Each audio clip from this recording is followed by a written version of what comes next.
The 93X Half-Ass Morning Show podcast is sponsored by Standard Heating and Air Conditioning. Winter's arrived, and with the holidays around the corner, it's the perfect time for Standard Heating's Black Friday Comfort Countdown specials. And right now is the time to become a Smart Club member and get your furnace in top shape before winter comes. Visit standardheating.com today. Comfort you deserve since 1930. You're listening to the 93X Half-Assed Morning Show Backtracks. I remember once being so flippin' broke.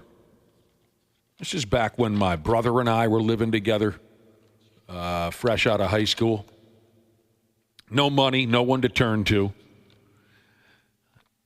I thought this was kind of a pathetic moment.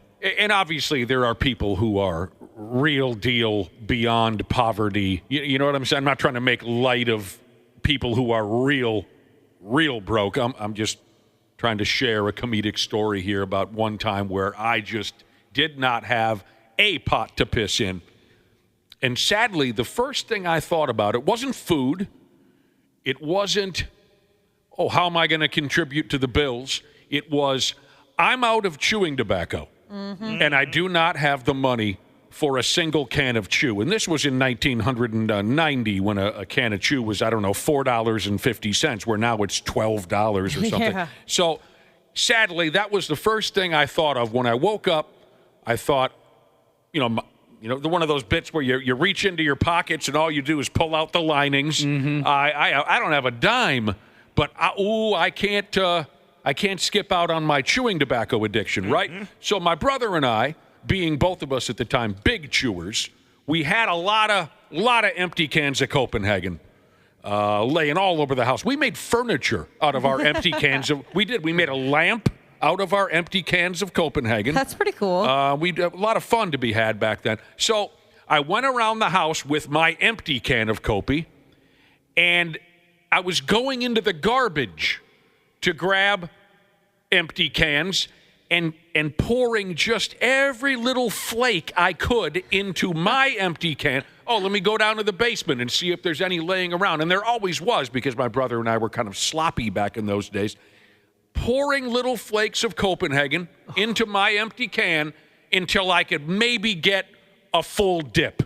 You little fiend. I've seen that with cigarette smokers. There's a guy we used to work with that would do that. He'd go to ashtrays and just kind of grab what was left and finish other people's cigarettes. Yeah, I see. Well, when I leave here in the morning, I see a guy. He bikes up to our cigarette thing out front the building, and he'll take that up and dig through it. Okay, I didn't know he did that. I see that guy. Yeah. Yeah, he's like pretty much every morning, right? Yes. Okay. Yep, I didn't know that's what he was doing. I thought he just cut through the parking lot to get to school or something like that. Nope. He's digging through to get cigarettes. Some of the dudes. Did you ever leave him a full one? Sorry to interrupt. I was thinking about it. I was like, I guarantee he's grabbing all of my cigarettes. Wait a minute. You see a guy every day sifting through our cigarette bucket out front? Yes. And you never thought to give him a heater? Well, it's like I'm leaving at that time, and I don't know. You can't pass him one cigarette? I don't know. I just never thought to get out of the car. Give him one day off from digging through the ashtray? Well, next time, I think you should leave him one. Yeah, that'd be nice. I'll leave him a little note next to it. The older maybe guys you guys could be pen pals. The older guys that I used to work warehouse gigs with when I was, again, right around the same time I was just telling you about, right out of high school, worked a warehouse gig with these derelict older characters. They were the smoke half their cigarette at one break and then the other half at our next. Yeah. They'd put it out, halfway through they'd put it out and then light it up the next break. Yep. You got to do what you got to do. I remember back in the day, too, digging through everyone's cars for loose change so you could get enough so you could get a pack of cigarettes. What do you mean, digging through strangers' cars? No, friends' cars. I was going to say, it sounds like a Nick story right there. What's that? Like you and your friends breaking into cars to steal change or something. We had some derelict behavior, sure. Oh, God, and then there was one glorious moment, where I was down to my last dime, to where you're going through the drawers in your own home. There's, just desperate. And there was one time where I found a bunch of cash in my junk drawer, which was filled to the brim with just garbage. What had happened was, I don't remember where I got the cash from. Oh, God. Maybe it was cashing in your coins, right? Yep. We used to fleece our dad because being an over-the-road truck driver, he'd be gone for 5-6 days on the road. He'd come back and, hitting all the truck stops and whatnot and the prostitutes and things like that. He'd have it seemed like whenever he'd come back from a long over-the-road trip, he'd have something along the lines of $15 worth of change in his pocket just from hitting the truck stops and all that. So he always had a massive coin jar. And my brother and I would fleece him when he wasn't looking. So I think I had some coin jar cash, threw it in my junk drawer, and the process of opening and closing that junk drawer over and over again just pushed that cash to the back of the drawer, and I forgot all about it. Well, one day when I was desperate and looking for just enough money to go to McDonald's, I opened that junk drawer, and there was that big wad of cash. I mean, miracles can happen, I guess is what I'm saying there. Miracles. I thought I was in a movie. Wow. That's the greatest feeling when you put on a jacket. Once it's the first time you you put the jacket on for the fall or whatever. Yeah. And you're like, what, $5? How'd that get in here? That always happens with my snowboarding jacket. Yep, snowboarding jacket or snowboarding pants. You reach in the back pocket, and there's $30 or something. The best feeling ever. Now, this obviously shouldn't fall into any real conversation of being broke because it deals with a college kid whose parents were paying for his education. But I did always enjoy a story about a dude I used to hang with back in our St. Cloud State days who was desperate to go to spring break, but he didn't have enough money, so he's just trying to scrounge up anything in order to join. I didn't go. I didn't have any real money. These guys did. Trying to scrounge up enough for spring break. He was a terrible student. And in a desperate move, he was going through the books that he needed for that semester or whatever it is. You know what I'm saying? Quarter semester. He's going through his textbooks, and he finds a big fat pile of cash that was set aside to buy more textbooks. You see, because they were expensive, I think. They were. But anyway, that was his miracle moment. He was so opposed to ever reading his textbooks, he never paged through them. Well, he had stashed some cash in there to pay for more textbooks. Bingo. He got to go to Matzalan. Nice. There was textbooks I bought and then sold back to the bookstore without even opening in college.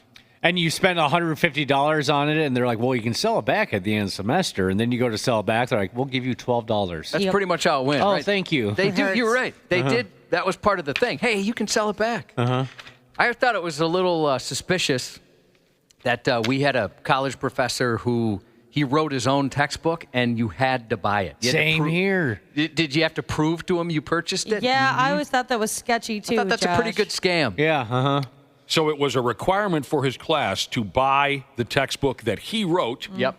That's a sure shot way of him pulling in a few bucks Yeah, he every gets a couple bucks. What the hell? Well, there you go. What else is going on around here? It's Thursday. A little bit later on, we will be tossing a new name into the bucket for tomorrow night's boat party. We'll be giving away some more passes to the boat party. Up at the crack of dawn, Jesus, he said he donated a lot of plasma back in the day to get beer and cigarette money. Now, I used to donate a lot of that too, that and blood, where I would even, be untruthful with. When's the last time you gave blood? Well, it was probably that same day. I'm like, oh, geez, I don't even remember. I don't remember how long ago that was. That's good for you. And I was basically, I looked like, in a vampire movie where they have the slave or whatever it is locked in the basement and they just feed on them over and over and over. Oh, my God. That's pretty much what I look like. Anemic. Yeah. Wow. Listen to this text from Big Dreams Jeebas on the topic of being broke ass. I was talking about taking cans of Copenhagen out of garbage cans and tapping just the tiny remnants into another empty can of Copenhagen to try to come up with just one chew because I didn't have the money to buy a chew. Big Dreams Jeebas. I've been chewing tobacco since I was a teenage kid, and I've never heard of this before. He says when he was in the Army, he would more or less dry out his spitters in the sun. Oh. And then take the dry remnants. Oh, man. And repack a can of chew. Dude. Come on, man. No. I've never heard of that. As gross as that is, that's pure genius. I never would think of something Never, like that. ever would I think of something like that. That's something. That might be when you know you're an addict. Yeah. It's time. A damned addict. There's a douchiness to them. The 93X Half-Assed Morning Show. It is that time of the year at Standard Heating and Air Conditioning. Winter's arrived, and with the holidays around the corner, it's the perfect time for Standard Heating's Black Friday Comfort Countdown specials. And right now is the time to become a Smart Club member and get your furnace in top shape before winter comes. Schedule your tune-up, boost your indoor air quality, or grab huge deals on a new system. Do not wait. Visit standardheating.com today. Comfort you deserve since 1930. O'Shea Jackson Jr. and TJ Jefferson bring their unique take on sports entertainment with no contest wrestling, with guests like CM Punk. And I'm parked right next to the TV truck, and it's just Steve Austin's head looking at me. Just like, take a picture, sent it to Steve. Yeah. You know what I mean? He hit me back with a WTF, kid. Well, first of all, that's amazing. That's sick. Come on. Yeah. Like, this is just, just literally trying to be in the moment. The No Contest Wrestling Podcast, part of the Rich Eisen Podcast Network, wherever you listen. KXR, Minneapolis, St. Paul. The part of Cumulus Media they don't want you to know about. The home of the Half-Assed Morning Show. This is Minnesota's 93X. All right, earlier on, we were talking about back to school already.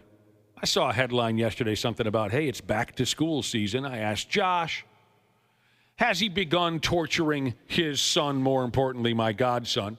Has he started torturing that kid yet about, hey, man, school's on its way? You said he seems a little bothered, but not terribly. Not excited about it, but it's not as the older kids, I could really get him going. Yeah, he doesn't seem to care too much. Going back to school means that kids got to start following the rules again, the rules of the school, by God. And you younger people, you unlucky suckers, you had to go through a lot of rules. We were just sort of touching on this a few days ago. When Cubby and I were in school, lawless. More or less lawless. You younger people, next thing you know, there's cameras and cops and dogs and drug enforcement and all this crap. We could openly, when I was in high school, we could openly do hard drugs in the principal's office if we wanted to. It is a lot different, isn't it? I went to school, Josh. We would pick up a prostitute on our way to school and bring her to our first hour class, and they did not say a word. There were no rules. Yeah, we had a whole classroom that was just prostitutes. Right. Oh, nice. In free time, you could pick one out. But now was that sex ed? We had a, pardon me? Was that called sex ed? It had nothing to do with sex ed. It was a finance class. We had a rule where you couldn't wear baseball hats. Now, we had to wear uniforms, but you couldn't wear baseball hats because of possible gang affiliations. Now, keep in mind, I went to a Catholic high school, and my class was 140 people, but that was a rule that they had in place. That became a thing in the early 90s, so I was fingering around the internet and found a conversation on dumb school rules. They're just dumb. They make or made no sense. Some of them are happening. Some are from the recent past or even way back. Dumb school rules. The first thing that comes to mind was the dress code rules that we had. Those were ridiculous. Like, they changed a lot once I got into high school because I think they realized how ridiculous they were. Like how we couldn't show our shoulders. If we had pants on, they had to be longer than our fingertips. I'm sorry, your what? Yeah, the skirt on, do you mean? Yeah, so like whatever pants you have on, if you have shorts or a skirt or whatever it is, if you put your hands to the side, It's funny you said pants. It's like, yeah, I have 32-inch arms. I'm a little lost on the fingertips and the hands, but okay, there were rules on what kind of pants and shirts you were wearing. It was so the skirts wasn't too small so you could see the hoo-ha. No, I understand that. I'm a little confused as to, it doesn't matter, Wapple. It says here, some school rules are important to keep children safe. Others seem kind of dumb. Okay. Folks on the internet talking, we couldn't wear winter clothing in class. Coats, gloves, hats. Oh, yeah, I remember that from elementary school. I think it's because if there is a emergency and you have to get going fast, that stuff can get in the way. Okay, well, that's not where they go with this particular entry. We couldn't wear winter clothing in class, coats, gloves, hats, even when it was cold in the winter. We just had to freeze. They said that. I'll get there. That was because winter clothing was a gang symbol. Oh, what? Was it? I'd never heard that one. I don't know too many of the wintertime gangs. Well, you got your stocking cap. Ooh, it might say Raiders on it. Oh. You got your big, giant winter coat. It might say, silly, especially where this guy says this was in a farm town in Wisconsin. Like Josh's Catholic school, why was this farm town in Wisconsin worried about gang symbolization? Yeah. Ashley, you pick them up, you dropped them. Jesus found a loophole to that rule where your skirt couldn't be shorter than your arm length. Yep. If you don't have arms, you can go to school naked. Oh, my God. Now, this is the one dumb school rule from this report that I think, no, okay. At the ass end of when I was in high school, I think it was my senior year, was the first year The Simpsons were on television. I think I have that right. 1989-90 was when they had their debut. And then after that, there were some schools who were straight-laced enough to where they were banning, this didn't happen at my school, they were banning Bart Simpson shirts because one said, I'm Bart Simpson. Who the hell are you? Another one said, Bart Simpson, underachiever and proud of it. Boy, you really got to have a stick up your ass to ban those T-shirts. But that was mentioned in the article that schools were going after The Simpsons. Yeah, I remember there was a news article on the exact same thing, and Eat My Shorts was another one people were banning. I remember that. Couldn't have the Eat My Shorts T-shirt. Yeah, how oversensitive can you be? How far have we come? But I had a buddy whose school would let them have the Big Johnson T-shirts. They could wear those. Oh, we were all about the Big Johnson and the Sex Wax and the, what's the one I'm missing? Oh, there's another one I'm missing. Well, there were all the beer T-shirts. Spuds McKenzie. This was big-time junior high wardrobe necessities. You had to have these things in order to fit in. There's one other gimmick aside from the Big Johnson that I'm forgetting. But anyway, The Simpsons were banned, and this is just all over the place. We could not touch each other at school. All physical contact was banned. What? And again, we don't. Some of this is current. Some of this could be from 50 years ago. Who knows? But that's the statement. We could not touch each other. All physical contact was banned. There was a teacher that claimed if this wasn't a rule, we would all be running around, quote, raping each other. Oh, yowzers. Wow. She is. It's very dramatic. Yeah. Wow. Whoever the teacher that made that rule wouldn't have liked to have seen our school dances then. Oh, no.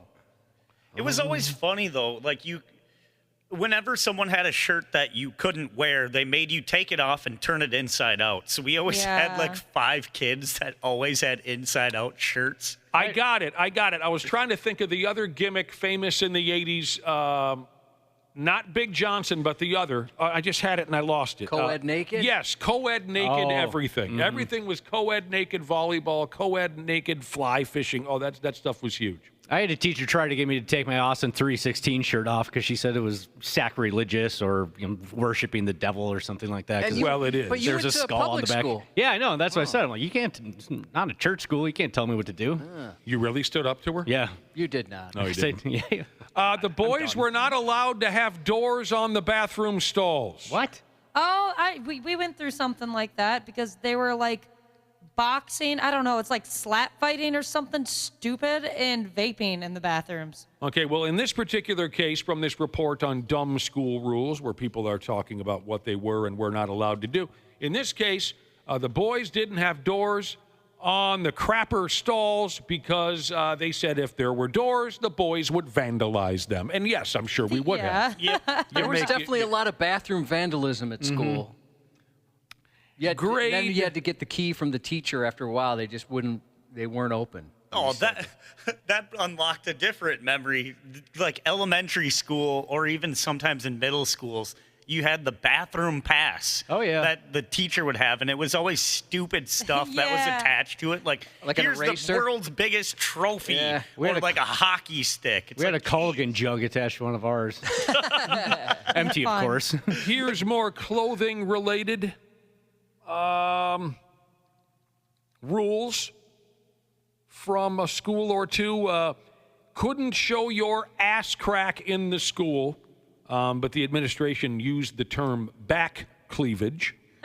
I'm guessing this was early 2000s when the hip hugger jeans were massive and Whale tails. Oh, I was a fan of that look. Ours was also you couldn't be sagging, so if the teacher saw your underwear, you had to pull your pants up. Fair enough. Yeah, well, good. I'll back that one. I got so sick of looking at young people's greasy, dirty underwear during that whole baggy pants scene. Couldn't wear flip-flops.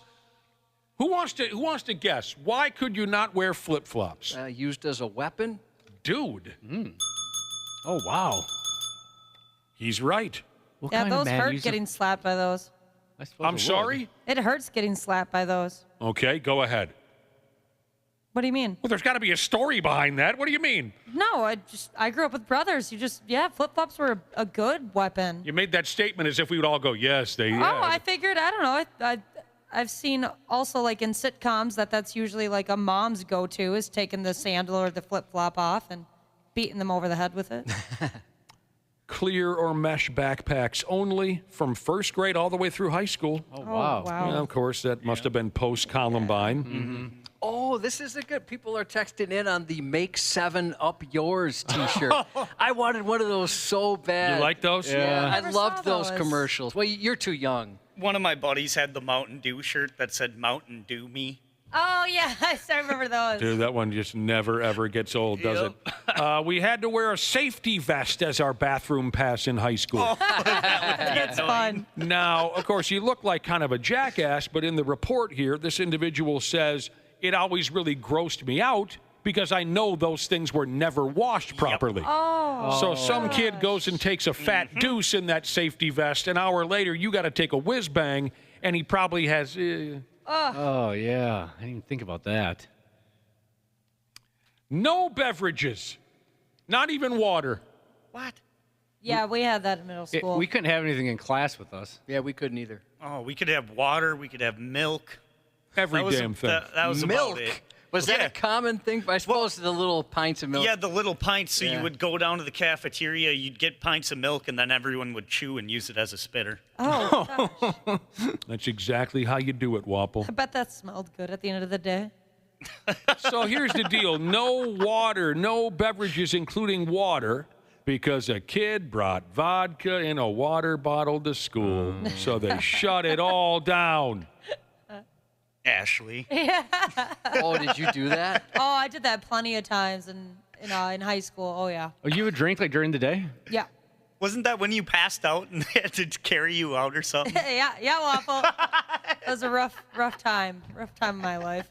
If there was only something that you could have done about that. You know what I mean? Oh, this text says that I used to wear these T-shirts back in the day, the Billabong shirts. Now, I've never been on a surfboard in my life. Yeah. But he said at high school they banned Billabong shirts because they said bong. Sure. I actually think that could have been in ours, too. And then he says, she says, someone in the senior class contacted Billabong and the company sponsored the senior shirts that year. That is so That's cool. awesome. I love that. We got to take a break here in a minute. We're going through dumb school rules. One more before we leave you.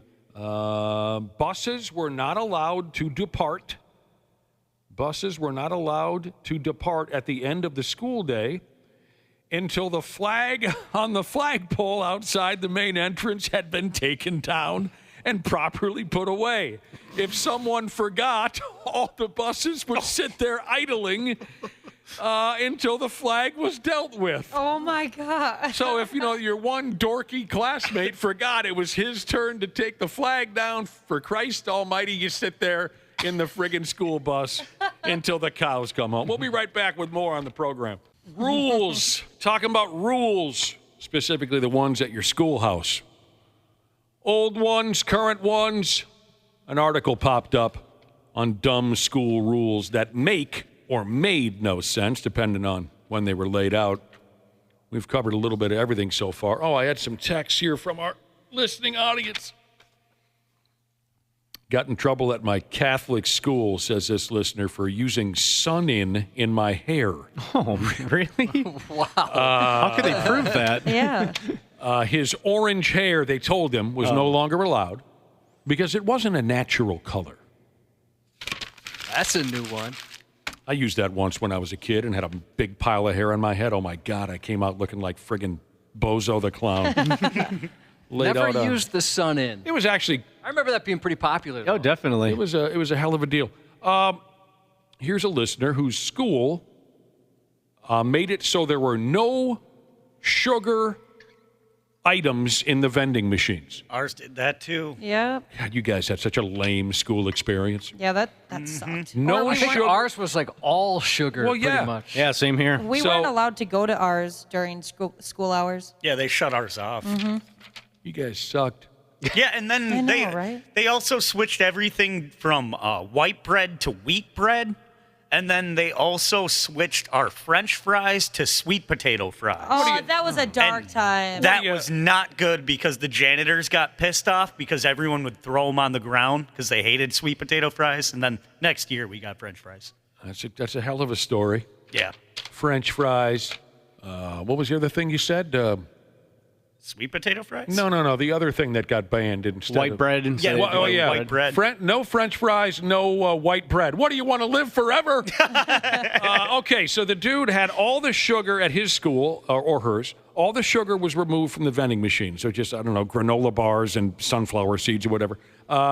He said his buddy started selling bottles of Mountain Dew out of his locker and made a lot of money. Oh, yeah. We had guys that would do that kind of thing. We had one particular guy, he would hang out by the snack machines, and he'd loan you money at incredible interest rates. That's crazy. If you didn't have any cash, you'd go up to him, and I wonder what he's up to now because he was quite the businessman back in the day. And a lot of this information is wardrobe related. We weren't allowed to wear this. We weren't allowed to wear the 715 Wild Man, Mild Man Jesus. Back when he was in school, he wore a T-shirt. They made him take it off. You know what it said on it? I love inbreeding. All right, here's more from the article, from the report. Dumb school rules. Did anyone experience the one-way hallway system? No. I'd heard of it. There was a one-way hallway system. Students could only walk in the halls in one direction. Went to a Catholic school. There was a big white line painted across the schoolyard during recess. Boys on one side, girls on the other. Oh, that stinks. At an all-girls high school. All-girls high school. Oh, that sounds miserable. No, it doesn't. No ankle socks were allowed because ankles can attract boys and make them want to have sex with you. Yeah. I used to wear the crew socks, the ones that go up a little higher. Yeah. And then my kids made so much fun of me. Now I do ankle socks. Not the anklet ones, but they're right over the ankle. Oh, so you used to wear like mid-calves? I don't know if that's... Yes, mid-calf. That's rude. That's what he's But referencing. I would push them down, like that was the style. Cubby, in my opinion, the mid-calf socks, the ankle socks, you can't win. You look with like somebody. You look like a schmuck either way. Yeah, so I don't use the ones where you can't even see them, right where they're under the top of your shoe. They come up a little bit, and I get less crap for it. You can't win, unfortunately, in that situation. On the first day of class, again, back to this report on dumb school rules. On the first day of class, my 7th grade writing teacher demanded that we all buy comfortable pens. On the second day of class, she went desk to desk checking on our choices. Comfortable pens. What does that even mean? In middle school, we weren't allowed to chew gum. Yeah, that was common. Yep. Even in high school for me, too. We couldn't either. I was caught, and I had to write a 2,000-word report on the history of pizza. 2,000, that's a little excessive. Why on the pizza? history Why not on of gum? pizza. And finally, you guys tell me what this means. Maybe some of you know this bit. I don't know the bit. When I was in middle school, that god-awful Shrek is Love, Shrek is Life video came out. Anybody? Never heard of it. Fair enough. The student council wanted to have a Shrek Spirit Day because of it, but I guess it backfired. The school banned Shrek, and anyone who talked about Shrek got detention. They were just done hearing about Shrek. That's kind of awesome. Oh, God, help us, Cubby. Yeah, it takes me back. But you're right. It was a little more lawless back in the day. Not as many rules as you guys had. Yeah, it's silly. Maybe we just didn't screw up as much as you did. Or maybe we screwed up so much that you guys were being punished for it. Yeah, that's what I always heard from the teachers and the faculty. Like, it's because of the people before you. I just think 45, 50 years ago, adults and authority figures just weren't so concerned about us. You know what? They kind of just, they knew we were kids. They knew kids were stupid. Kids are going to do stupid things. They're going to do dangerous things. They're going to drink. They're going to smoke. They're going to have sex. And they just didn't care. You know what I mean? Because they did all of it. They weren't so worried. We weren't treated like this fragile little, oh, God, don't let them see this. Yeah. Don't let them hear that. Don't let them wear that. Oh, God, it could be gang-related. It could be drug-related. I'm not complaining. I appreciated the fact that my parents and authority figures when I was a kid just kind of didn't care and let us F up. Yeah, I like you guys got put under like this umbrella of constant surveillance. I love how everyone's like, ooh, your generation wants a participation trophy. And it's like, well, the generation before us is the ones that gave us those participation trophies. Yeah, exactly. That was a tough one. Yeah, it was. Say participation trophy. Participation trophies. You know, they just weren't so worried. And I loved them for that. I did. Now everybody's worried about every damn thing all the time. Say Peter Piper picked a peck of pickled peppers. Participation trophy. Participation trophy. I'm Participation not doing trophy. that. No. Peter Piper picked a peck of pickled peppers. Precipitation. Not precipitation. All right. Now I'm the one that it backfired on me. You got yourself all wound up. Ah, look at this guy. You were holding it together really well there. I was about to say how impressed I was. You know what happened? I was patting myself on the back before I got to the finish line. Couldn't stick the landing, Josh. There's a douchiness to them. The 93X Half-Assed Morning Show. It is that time of the year at Standard Heating and Air Conditioning. Winter's arrived, and with the holidays around the corner, it's the perfect time for Standard Heating's Black Friday Comfort Countdown specials. And right now is the time to become a Smart Club member and get your furnace in top shape before winter comes. Schedule your tune-up, boost your indoor air quality, or grab huge deals on a new system. Do not wait. Visit standardheating.com today. Comfort you deserve since 1930. Best-selling author and business growth expert Candy Valentino brings her unique spin on achieving financial freedom. You're going to ruffle feathers. That's the only way that you're really going to get where it is that you want to go. So I want you to use this little podcast as a reminder. You don't need someone else's validation or acceptance. You hold the keys to unlock whatever it is that you're looking to do. And you don't need someone else's permission to use it. The Candy Valentino Podcast, wherever you listen. They want to glorify the fact that they're criminals. It's dumb. These guys are dumb. They deserve to be tossed under the jail just for being dumb. The 93X Half-Assed Morning Show. First things first, is there anyone waiting on the other end of our one available telephone line? Wapple. Yes. Mm-hmm. Okay, that's farther than we got last week. That's farther than we got last week. Randy Shaver, Brad Ryder.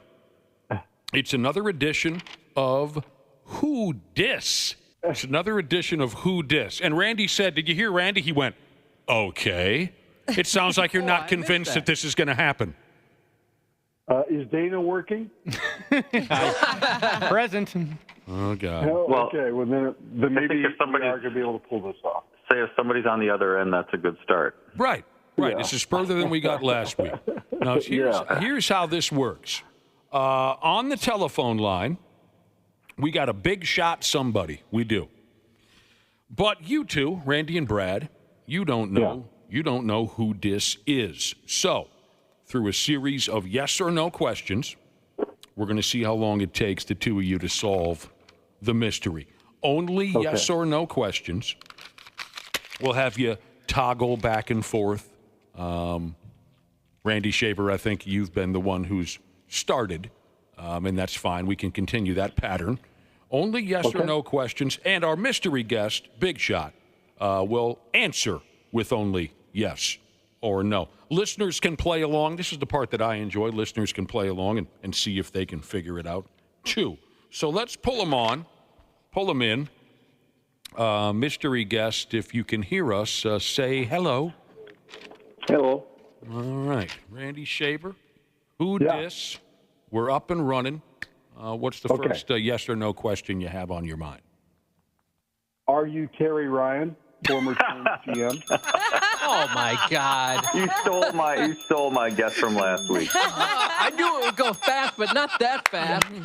Yes. That's unbelievable.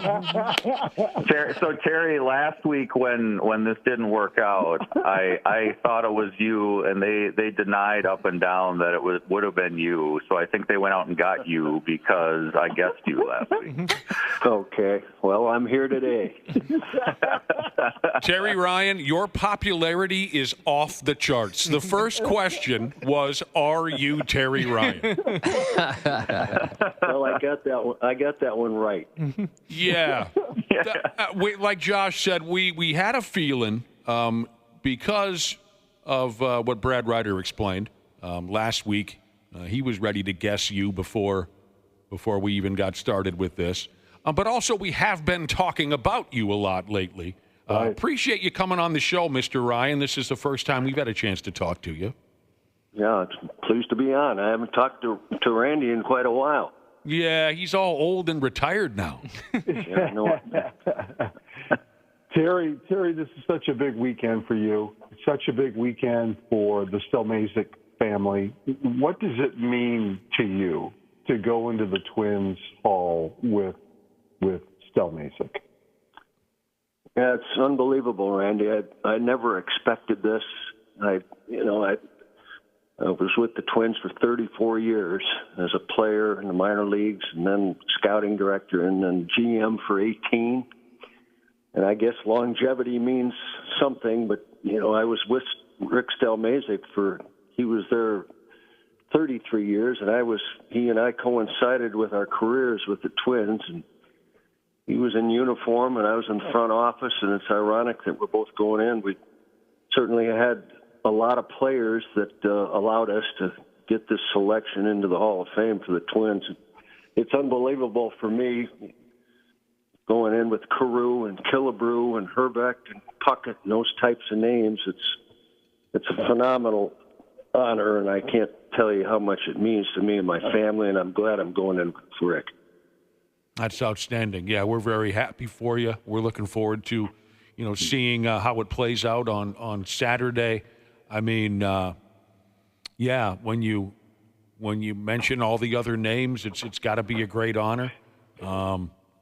Brad Ryder over here brings you up a lot. The two of you. Terry, I worked with you for 6 seasons when I was with the Twins, and I just got to say I've had stops with the Wolves after that, and then I worked for the university before that. But of all the executives that I worked with and for, I can honestly say I think you're the most real, the most kind, the most genuine, higher ranking executive that I've ever worked with. And go back and some of the memories I have of you when we were working together in that old Metrodome lunchroom, and it was always great to go in there and sit down, and you from day to day you might be sitting next to Jim Rance one day, and you might be sitting next to a sales executive the other day, and you just really made everybody feel at home there, and that's not always the case, as I can attest to when you work in sports.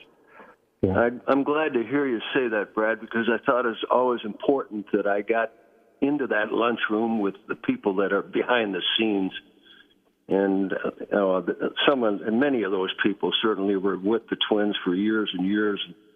I got to know them quite well, just like yourself. And I took a lot of pride in making sure that if people had questions about the baseball department or what we're deciding or what the heck's going on up there sometimes, that I was available to try to answer the question with some sincerity, because we're all in it together, and I felt like that. Well, yeah, and you not only made us feel comfortable down in the lunchroom, you made us feel comfortable coming to your office all the time too. And again, that's not always something that happens. Always easy. You know, Terry Ryan, that's high praise coming from Brad Ryder. He's been fired by some of the best. Only one time, Nick. Only one time. Well, coincidentally, I was going to say Terry and I was about to say that Terry and I have that in common, but I think the person who let me go didn't last much longer than I did. So. Oh, dude, I mean, we can get into that some other day. Yeah, Brad, don't get so defensive. Just go along with the joke. We got Terry Ryan, twin lifer here on the program, scout, GM, all that. I mean, I know, Terry, you're probably not the guy, I don't know you at all, but you're probably not the kind of guy that likes to pick favorites. But if you could, are there certain players you have really fond memories of over the years, associating with these players, whether you were directly responsible for them becoming Twins or not? I mean, any that stand out? I guess, it's easy to pick Kirby Puckett. I was around when, as the scouting director when Kirby played, and he was a tremendous guy to me. He was very receptive to people like myself and all the other employees around the Twins. But he was one. I always had fond memories of Brad Radke because he stayed with the Twins when everybody was encouraging us to move him. And Rick Aguilera was another one that I traded him twice, but we always brought him back. I was really fond of his ability. And Torrey Hunter was one of my favorites. All those guys with that early 2000 team, Guardado and Hawkins and all those types of players that helped us turn the page here and get us going in the right direction. Right. It's easy to root for those types of guys because they went through some tough years to get where they were at. Many of them, all of a sudden, they're playing 15 to 20 years in the big leagues. It's phenomenal, some of the careers and the longevity. How about the decision, Terry, to draft Joe Mauer and how that fairy tale story basically finished up last month in Cooperstown? Can you just describe how you feel about that decision and about Joe? Yeah, there's no question. That was a big decision at that time, 2001, and we weren't very good at that time, Randy. We were going through some tough times, and everybody, I think, had some interest in us taking the college player because he probably was a little closer to the big leagues, and we always need pitching. And all of a sudden, we got the first pick, and we've got a kid about 7 miles away that we had been tracking since he's been about now 16. And we knew a lot about him and certainly his history and his bloodlines of the Mauer family. And we ended up going down to the last week or so between Pryor and Teixeira and Joe. And ultimately, it was very apparent that Joe was going to sign. He had an opportunity to go play football, and that was a piece of the decision-making that we wanted to make sure we could sign the player. And we had a lot of people that gave their input. There are probably 15 scouts or maybe even more that I sent in to see Joe. And there's a little bit of a split camp, but when all was said and done, Mike Radcliffe was scouting director. He had a lot more knowledge about Joe than probably any scout in the country because he knew that he was going to be a good player and he was in our market here. So he tracked him since he was 16, and we did a lot of due diligence on the makeup and certainly whether or not Joe could handle the 1-1 in his home state, that type of stuff. You're always worried about that. And you're always worried about a catcher because they have a little bit of a shorter shelf life, but everything pointed with his athleticism, his makeup, his history with the Twins or the market, and everything pointed. And Mike said, we're going to take Joe Mauer, and I certainly agreed with that. We took him, and into the Hall of Fame he went, and I guess that says it all right there, Andy. We took the right guy. Yeah, no kidding. I was a total moron. I've told this story before. At that time period, I ran into a friend of mine who I worked with on the radio at the time, Tim McNiff, who was doing television news with Randy, and Tim and I ran into each other at the gas station on draft day, and Tim said, the Twins took Joe Mauer. He was totally pumped, and I said, I was kind of hoping they'd go with Pryor. Boy, was I wrong. Boy, was I wrong. We got former Twins GM Terry Ryan on the phone. Speaking of transactions and trades and drafts. You hear this all the time. It's a business. It's a business. It's a business. But for you, Terry, was it difficult at times because of personal relationships you've built with the players, or were you good at separating that? Well, I was close to our players because I spent a huge amount of my time in the minor leagues watching them when they came up, because with the Twins at that time, we weren't going to be in that free agent market very much, especially the high end. Mm-hmm. So I got connected with those players when they were at Elizabethton, or they were at Fort Wayne, where Torrey Hunter came out of, or at Cedar Rapids and all those other spots. And when it came time to have and make a decision on moving a player, I could separate it. It bothered me a lot to move a player that I really liked, and it's tough to let go Eddie Guardado. He and I are close to this day. It was tough to let Torrey Hunter sign with the Angels. That was when Bill Smith was here, but I was certainly affiliated with that situation. But, yeah, I had a difficult time. I traded Aguilera, probably one of my favorite guys, but it was a necessity at that time. We just didn't need a closer for a club that was winning 65 to 75 games. So you gotta use some common sense here. Right. I traded a lot of players that I liked. Yeah. I traded Justin Morneau. Yeah. And I did it because it was the good for him. He got with a pennant contender. We sent him to Pittsburgh. Mm-hmm. And I talked to him before. I asked him, you want to go or you want to stay? And I told him I thought you probably ought to take this opportunity, and it gave him a shot to get in the postseason when we weren't in it. And that was one of those more difficult decisions that, as a general manager, you got to decide what's good for the player and what's good for the club. Tough gig. Hey, Terry Ryan, we got a text message here from a listener that says, my very first autograph when I was 8 was Terry Ryan signing my baseball mitt at the old Metrodome. That's pretty cool. I hope it was legible. Well, if it wasn't Harmon would have talked to you about it. That's right. Exactly what I wanted to state. Yeah, Harmon Killebrew, we had a session in our minor league camp every spring, and Harmon come over and he'd stress the importance of legibility and your autograph signature, because about someday a kid's going to go back and look at it and say, geez, who is that? I can't even read his signature. Yeah. Right. Yep. I thought it was really interesting when you said this a couple of times, how you tracked Mauer since he was 16, and to me that's one of the biggest things that's changed in the game the last 20 years. That now today they're tracking kids when they're 8 or 10 or 12, and I think that's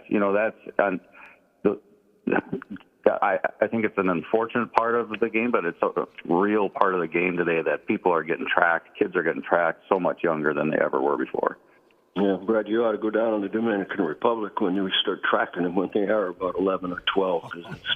That's kind of the way the world's working in the Dominican. But in the United States, they get all the travel teams and so forth, so you get a pretty good look at the East Coast showcase and the area code games and all the other things that you'll get a look at them when they're sophomores, and that's when it starts to get serious for scouts when they see them. When they're about 15, 16, you put them on your follow list and see where they take you. You did a lot of great work here in town, Terry Ryan. Thank you very much for joining our program. Have a great time on Saturday. You've earned it. Yes, sir. Have a blast. And you belong, man. You belong right up there with those names that you Congrats, Terry Ryan. Yep, absolutely. Congratulations. That makes me feel real good. I can tell you that. I appreciate your support. Thanks, Terry. Have a good weekend. Former Okay, Twins see you later. Terry Ryan hanging out with us on the Half-Assed Morning Show. It was supposed to be a dramatic game of who dis, but the first question from Randy Shaver was, "Are you Terry Ryan?" I kind of liked that happened. No, that was funny. we had a feeling, didn't we, Josh? Yeah, we knew it was going to go quick. Maybe not that quick, but that was awesome. Well, that would have been my question, too, because, yeah. That was great. I'm so happy we got a hold of Mr. Ryan. You know what? That is awesome because he doesn't get enough credit. Mm-hmm. He just doesn't get enough credit for the things that he's done for that organization. But Brad's right. For also the person that he is. I just think he's a fantastic person in a job that demands you be sometimes difficult, right? I mean, it demands sometimes that you separate yourself not only from the player but from media and other things. And I know, Terry, there were times where the media was kind of tough on Terry for certain moves that he made or trades he didn't make or whatever. And he took some of that stuff kind of personal, too. Sure. You know, and it's only just a natural. tough field, a tough job. He's the most, like I said, he's the most humble, most down-to-earth executive I ever worked with. And, you know, the 6 years I was there, I had to go to him and ask him to do a lot of interviews he didn't want to do, and he never said no. He never shied away from the criticism. He didn't, like Randy said, he didn't like it. Nobody does, but he never ran away from, you know, a bad story or a bad criticism. He would confront, you know, somebody and talk to him about it, and he's just a first-class guy. The 93X Half-Assed Morning Show. They got their heads up their ass. On 93X. Let me ask you something, Josh. Have you ever effed around and then found out? Plenty of times. I just did over the weekend where I thought I was in good enough shape to help move someone, and my back, I can barely walk still. You might have done some damage to your lower lumbar. I did exactly what they say: lift with your back. Lift with your back. Right. I did that. Put all the weight on your back when lifting. And so Monday, Saturday is when the move happened. Sunday it wasn't bad. Monday it was terrible. It always seems to how it goes, right? Yeah. It's like the second day. And then I thought, well, how could I fix this? Well, I might as well carry a mini fridge down 8 flights of stairs on Monday. Sure. So I haven't done myself any favors. You could probably use a 60, 70-pound kid to walk up and down on your spine. All I've had the last couple of days is leftover spaghetti and Advil. That's 2 things that I've been consuming. That's what the doctor ordered. That's the hot new slogan. The young people can't stop saying F around and find out. I was wondering if you'd ever, so just this weekend, you effed around, you found out you shouldn't be lifting heavy things, going up the stairs, this and that. Also tried my hand at my own electrical, if you can call it that, several years ago, where I thought I could probably switch out some light switches. I mean, that's easy enough. And as a newbie, I turned off the power to the circuit, and I start working on it. And this was right at the entrance of a split-level townhouse I was living at. And I never realized there might be 2 circuits hooked up to that same bank of switches. And so when I grabbed one by the sides, right at the screws, I shocked the living bejesus out of me, not realizing that could be a thing. Did it send you right across to the other side of the room? No, well, I forgot who I was for a split second. Yeah. And just like in the cartoons, the little hair I had left was standing straight up and smoke was coming out of my ears. We'd, of course, love to get our listening audience involved. Text us if you've effed around and then you found out. Our number is 651-989-9393. Otherwise known as you did something that resulted in great regret. Sure. I've done that with Goldschlager. Oh, yeah. Where I thought, well, I could probably drink a gallon of this and be totally fine. That didn't work out so well for me. Yeah, it could be something you said to someone that backfired. It could be something that you did that backfired. Something you ate, something you drank, any damn thing. You effed around and then you found out. I effed around and found out about a weed whipper last week.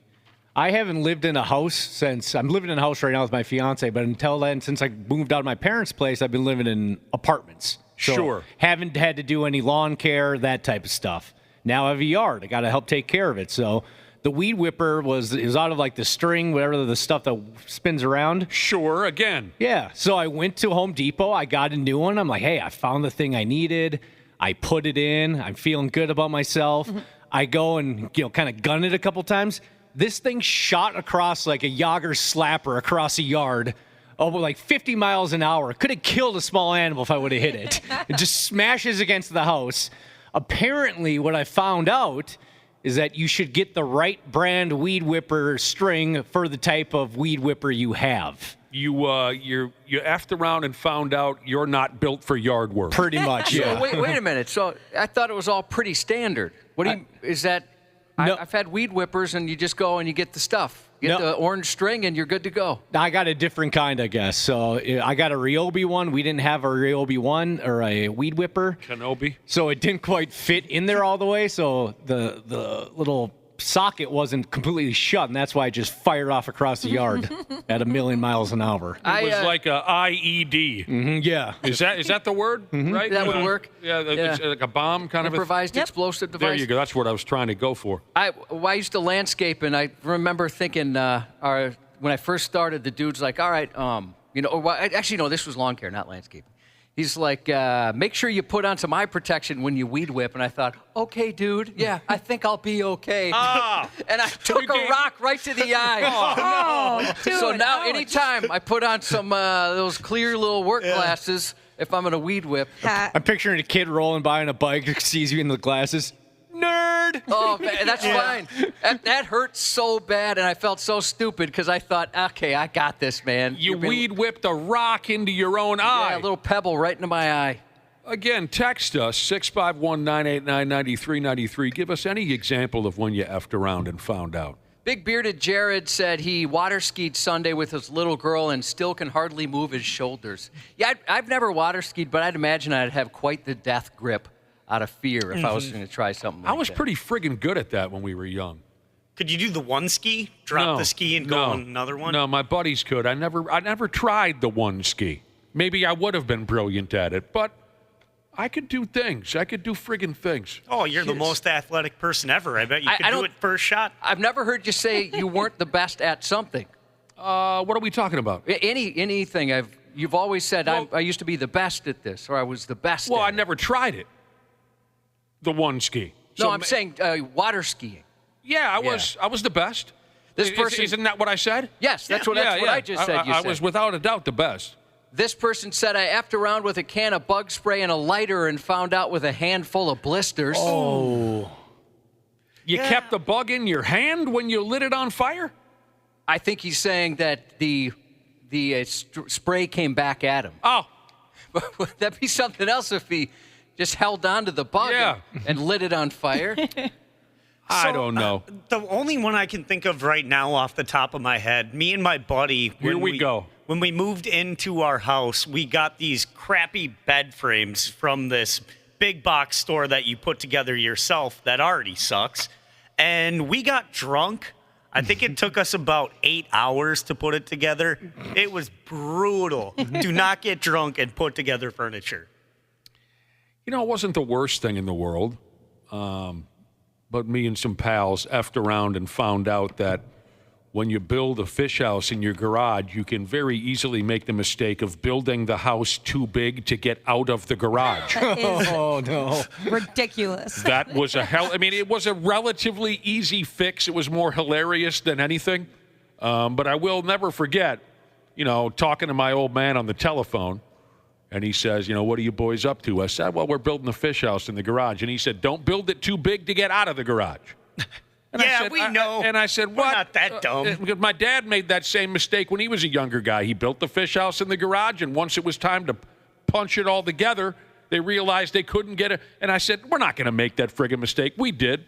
But that's not anything that, there weren't any real repercussions. I do enjoy reminiscing on that. Probably my ultimate effed around and found out. I could see anybody making that mistake your first time. Yeah. You wouldn't think about something like that. Probably my ultimate effed around and found out moment was when I effed around mixing hard liquor and drugs before an airplane ride. That's probably, and you all know the story. That is probably, yes, you were, and you saved me from incarceration. That has to be the one in the highlight of my effing around and finding out career. Wapple, you and I both had the same one. We both took the ride with a taser. Oh, yeah. I don't want to do that again. No. Okay. That was way worse than I thought it was going to be. Well, are you going to try to make up for that bed frame story? Because that kind of sucked. Yeah, that was terrible. What do you got? What was worse, getting shocked by the electrical outlet or the taser? Taser by far. Really? The taser was the most invasive pain I've ever felt my entire life. Wow. Yeah, because it felt like a sewing machine was going at me. Because it's like in your body, under your skin, and every point of your body. That sounds absolutely awful. And outside of like I can't think of anything else where 5 seconds feels longer. Yep. That I couldn't believe that was only 5 seconds. The first second was fine. You're like, oh, this isn't. Ah! The Australian Jesus said in Perth, he unknowingly drag raced a cop at a traffic light. Whoops. So the cop had an unmarked vehicle and was baiting him, right? He was revving. And so Australian Jesus thought, okay, I can take this jerkwad, took off, and it was a cop. That's not fair. Yeah, they that's have to not fair tell at you all. you're a cop. That's the rule. Bug-Eye Wagon Jesus said he had an affair. Definitely the worst effing around and finding out there can be life lessons learned the hard way. Well, what happened? What was the result of that? Yeah, man, we need more on that. Did I give a name out there? No, thank God. I said this person. Oh. Okay. They told me not to give a name out, and I thought I just gave it out. What are you waiting on, Ashley? There's so many. That's Your entire life has been effing around and finding out. Yeah, the one that popped in my head right away was in high school. It was the homecoming football game, and me and my friends had some drinks. We didn't eat prior to having drinks. Sure, yeah, absolutely. Mm-hmm. And so I guess when you don't eat, my dad told me this later. They can smell the alcohol a lot better. So I was screaming about, I don't know, football, talking crap about the other people on the other side of the field. And I looked to my right, and there was like a teacher right there. And I got in huge trouble because she smelled the booze on me right away. Anybody here ever effed around and found out with someone you thought you could beat up? You get in a fight with someone and Never realize been in a fight. I am greatly outmatched? No, usually when I went into a fist fight, Josh, I knew that I was the underdog. That's probably maybe the right attitude to have, so you don't underestimate the other person. I never have in a real fight, but I have just messing around, like with my stepson or something like that, where I think, this kid weighs about 100 pounds. I'm going to take him and then realize, uh-oh. Comes at you like a spider monkey. I might be in some trouble here. He hasn't taken you, has he? No, he puts up more of a fight than I would have thought. I thought I had him a little easier and realized, of course, you have to pretend like this ain't nothing. Yep. But there are a couple times I thought, oh, my God, I might not win this one. You have to start incorporating weapons. That'll help you out. I don't think you're allowed to do something like that, are you? Well, he's your kid. You can do whatever you want. That is a great question. Have you effed around and found out in the style of, you bothered somebody, antagonized somebody into a fight, and you had all the confidence in the world that you were going to thrash this poor bastard, and they turned the tables on you? I've never been in that situation. Like I said, if ever I was in a fist fight back in the day, I always thought there's a real good chance that I'm going to get pummeled here. But I did see it happen once to one of my best friends. Oh, man, in high school, he would terrorize this one dude. Talking a lot of trash, insulting this kid. Your typical bully behavior, right? And finally, this kid turned on my pal, and they were squared up to fight. Finally, this kid had enough and faced my pal nose to nose and said, I've had enough. Let's let her buck. And this kid beat the piss out of my bro. I mean, pummeled him. And it was a beautiful thing. It really was. Because even I was tired of the nonsense. You know what I mean? Tired Kinda of humbled him. Tired of more than humbled him. By the end of the fight, my buddy, who had spent a full year just torturing this kid. I mean, and that's a dramatic word. You know what I mean? Just, hey, dickhead, hey, loser, all that stuff. By the end of the fight, my buddy extended his hand and said, I'm sorry. And I'll give the other kid credit. He said, dude, I'm sorry too. They shook hands, and that was it was pretty glorious to watch, I got to admit. Oh, here's a good one. Thank you for the reminder. Overly optimistic Vikings fan Jesus said, can you tell the story about how your brother punched you and you fought back? Tears. Yeah, that's exactly what happened. We were arguing. It's especially what seems like when you're a younger person, you have these opinions and your opinion is the best opinion, whatever. And for me, it was music. Anything with music, I knew what I was talking about. Nobody else did if they disagreed, right? And I feel stupid that I even felt that way. But I remember, I was the exact same way. In middle school and even into high school, I was, these uneducated plebes, they don't even know what they're talking about. That's not music. Right. And my brother was into, like, rap and R&B and stuff like that. And at the time, I hated it. I was into metal and stuff. And there was, like, a war, right? And I just couldn't stand it. And we shared a room, so he'd have those posters up. I'd have, like, tapestries of Iron Maiden or Megadeth or whatever. He had Boys to Men and Jodeci. Yeah, and like Janet Jackson and stuff like that. So she Boys looked more to like Men Freddie Jackson. Boys to Men is the argument we had. Oh. And I was saying how much they sucked. And now I regret it because I realized they're catchy. Right?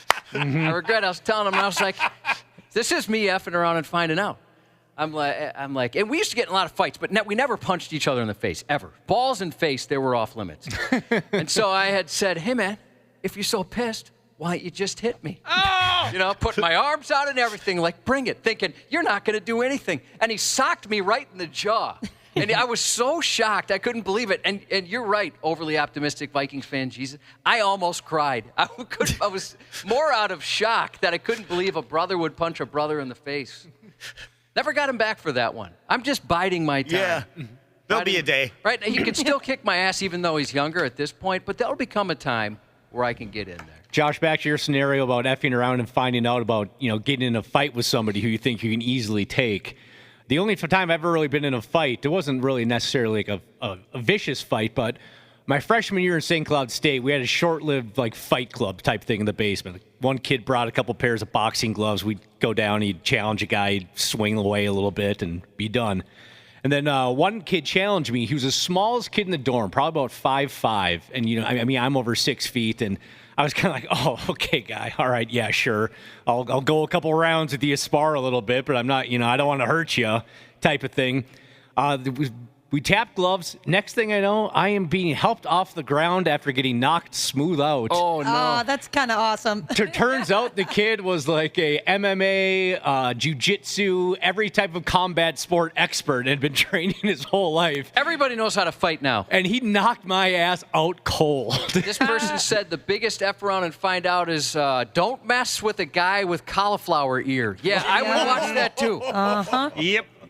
Yeah, I would watch that. That's a good point. He ended up winning the fight, but a friend of mine was like a junior gold boxer. I think that's the term. And he was pretty good. And he was getting matched up. I think they were like in St. Cloud or something like that. They're getting ready for this big tournament. And he's looking at the name on the board. And he thought, oh, that's an interesting name. I haven't seen a boxer with that name. And they step in the ring, and he realizes it's a girl. And he's thinking, okay, I'm just going to win on points. I can't hit a girl, whatever. And as soon as they touched gloves, she hit him so hard in the face, he said he saw stars and thought, okay, it's go time. So he ended up winning the fight, but he effed around and found out he totally underestimated her, and I think she wanted to prove a point. And he said that was a powerful punch. That's a great story. But especially because he's sitting there going, well, I'll just win this on. This will be an easy one. I'll win on points, and that's that. Feel free to text us 651-989-9393. We can revisit this later on in the program if we want to. Tell us about when you effed around and found out with the law, or you effed around and found out with a girlfriend, a boyfriend, cheating. Like that earlier story, we want to hear more about that. Dude said he cheated and it was a total disaster. Maybe you effed around and found out with the boss. You effed around with drinking, smoking, coming off cute with the mouth. I had when we were young guys, a lot of dares, right? It's pretty common. Mm-hmm. And you didn't want to back down from a dare. And some guy thought that I couldn't eat a spoonful of horseradish and be okay. Now, so I tried it, and I did everything I could not to throw up every fluid in my body out of that. Everything's pouring out of my eyes. I was sweating my ass off. That was terrible. I found out, don't eat a spoonful of horseradish. Friggin' you damn non-drinking teens. Well, those guys did a lot of drugs, but not me. But yeah, horseradish, that was very owie. Yeah, I guess snorting the dust of Sour Patch Kids. That was terrible. Yeah, I thought that wasn't going to hurt as bad as it did. Did it hurt? Yeah. Was it just because snorting something hurts or just... I think it's the sugar and the sourness. I remember just half of my face was just red. Oh, speaking of faces, Gamer Jesus said he effed around and found out as a child trying to separate two dogs fighting, and he found out by getting 32 stitches in his face. 32? Oh, I just remembered another one from middle school. We would play this game called Highest Point. Oh yeah, that game sucked. And you would take a can and someone would start off and you would karate chop it, and then from there you would find the highest point of the can, and your other buddy would go and chop the highest point. And boy, would you mess up your hand.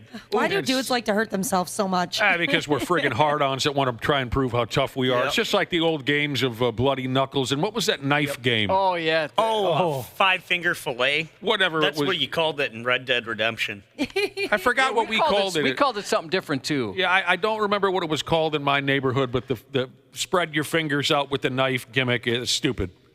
One of my buddies still does It's what we do. It's I think what we do to unleash sexual tension. Josh, is that how you defined it? Probably, those young games we play, dangerous games. And sometimes you thought, the chicks are going to really be all over me when I try this one. No. I remember whenever we'd sit and play those games, usually the girls would leave the room completely, and then we were defeating the purpose of what we thought we were doing in the first place. Here's an entry already on how you effed around and found out.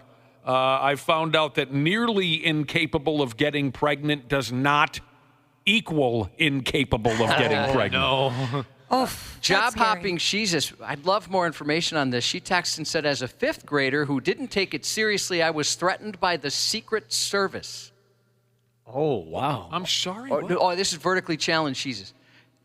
Probably made a threat online, yeah. She must have something, I guess. Said something, and the Secret Service had to contact her as a fifth grader. As a fifth grader. That must have been cute, whatever you said on MySpace that day. Yeah, a good friend of mine found out that nearly incapable of getting pregnant does not equal incapable of getting pregnant. The wife kind of misled him on the whole birth control thing. You know what I mean? That's not right. And he told me straight up. I thought this was quite funny.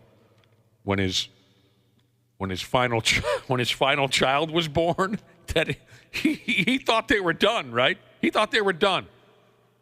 We're done having kids, right? He says to the wife, and she says, "Oh yeah, I'm loaded up on birth control. There ain't a damn thing to get me pregnant, right?" Well, she ends up pregnant. When that final child was born, he straight up told me, he said, I'll always care for the kid. I will. But I won't love the child, and I'll always make sure that he knows that he was totally unnecessary. That's a beautiful story. Yeah. Yeah. Heartwarming. It started out kind of nice. I'll always care for the kid, and then it really took a turn there. Mm-hmm. The only really way to start to get rid of them is to vacuum them up, sweep them up, put them in a large garbage can, and then just kind of throw them away. The 93X Half-Assed Morning Show. I get annoyed. I think it's a little obnoxious nowadays how the Guinness Book of World Records has turned out, what that gimmick has become. Daily, some clown, whose ultimate goal is, of course, internet fame, set some pointless Guinness record. Well, I don't even really click on the stories much anymore because it's usually the same Idaho guy. Oh, yeah. He just set another one for passing a ball back and forth. Yeah, there's the repeat offenders. Yeah. Well, this particular guy, and he does it to raise money for charity. Like I think it's STEM schools or he's raising money for charity. But it's pretty much every day when you see a new one of these, you can just guess, predictably so, it's this Idaho guy. Here's something, maybe you'll agree with this, Josh. When we were kids, when you'd crack open the Guinness Book of World Records, it was a creepy experience. Yeah, it was awesome. Definitely. Yeah. It was like friggin' creepy. Yeah. It was like an old Carney show. Yeah. It was. You just was. A lot of that stuff was crazy. Like world's longest tumor or biggest tumor. Yeah, the fingernails. Yeah. Oh, the old black and white photos. They were scary. Maybe Ashley can. Biggest diarrhea bath. Oh, no! What gross? Come on. So, in my day, it kind of switched a little bit to Ripley's Believe It or Not. They started coming out every year with a book, and it'd be like the guy with he could push his eyes out of his head. that type of furthest. thing. Yeah, I used to watch. Forgot about that. Remember the guy who had the twin on the back of his head that could make facial expressions Or the cry? lady with the fingernails, and they were like 7 feet long. Yeah. We mentioned the fingernails already. Yes, I used to watch that show, Ripley's Believe It or Not. Did you guys even hear what Josh just said? You About the diarrhea bath? No, for No, Christ's that wasn't me. Josh just brought up, I mean, this is a story that to this day haunts me. Absolutely. You really didn't hear what he said. You friggin' people, it's Cubby over here. They didn't listen to what we I don't say. know why you just... There was somebody out there, Summers. We brought this up 10, 15 years ago on the radio. They had a Siamese twin. Is that what you call it? I don't think you're supposed to say that anymore. I apologize. But yeah, I know what you're saying. A conjoined twin on the back of their head. And all it was a face. Are you following this so far? Yeah, we've talked about this before because it weirded me out. And all the conjoined twin face on the back of this person's head could do was laugh or cry. Edward Mordrake. If that's not friggin' nightmare fuel, I don't know what is. It's bothered me since the first time we brought it up 10, 15 years. But that's the experience that the Guinness Book of World Records used to be. Yeah, now it's kind of boring. It's just silliness is what it is. Maybe not, I shouldn't categorize the whole thing that, but a lot of the new records are kind of boring. Yeah. And again, like and obvious, right? Like something nobody would even ever think of. It's not something really impressive that you're beating this record. It's just like, well, yeah, who cares about that? Right. Most times blinked in 30 seconds. Before it was all fascinating. Yes, it was. I mean, we even almost got involved. I'm glad this never worked out. A few years ago, we thought we would try to break the record for, what was it, high fives? Well, there was a group doing that, and we had them on. And, yeah, that was the goal, is they wanted to break. They were at the Mall of America, I think, and they wanted to break that record. And I think it was kind of a light showing. Mm-hmm. Yeah. These days, silliness. Okay. But if everyone else is doing it, just for today's broadcast, maybe we should act like, we want to get involved. What I have here are some of the more disgusting world records that people hold. They're in the book. Tell me if you think any of you could, make a run at something, like even take a vague interest in such a thing, okay? These are some of the more gross records. I know some of us don't have the strongest stomachs. I don't know. We'll find out. Here are some of the more disgusting world records. You tell me if you think. The longest maggot bath. Oh. No. Well, if we're talking bikini-clad Slipknot fans, I could do that one. But if it's real maggots, pre-flies, no. I don't think I could do that. I don't like maggots. Nope. We had a garbage can full of maggots last summer. It was Did you really? disgusting. Yes. Oh, no. Smells so Set bad. it on fire. I was just going to say, I can't remember the last time I crossed paths with a maggot. I threw away half a bunny I found in my yard, and it didn't take too long for that thing to be crawling with. The maggots went after the bunny. A lady spent 90 minutes bathing in 10 gallons of maggots. Good for her. I'd imagine, 90 minutes. That's a lot of time for maggots to find nooks and crannies. Yeah. You might not even have known you had. Oh, good point. We're talking the gooch, Yeah. Ashley. I don't like the, I'm getting queasy. Your orifices may have some company after sitting in I would think so. maggot You'll bath. probably be finding those for a while. Anybody here think they could eat a cockroach? No. Here come the texts about my mom, but definitely not Definitely not. Then you probably couldn't handle 36 in a minute. Oh.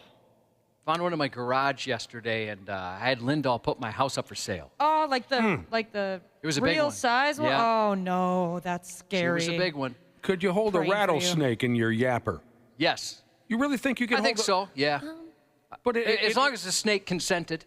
If the snake was cool with that, I wouldn't want to do it against its will. But You're not putting a rattlesnake in your yapper. Yeah, I could. I love snakes. Well, but it could kill you.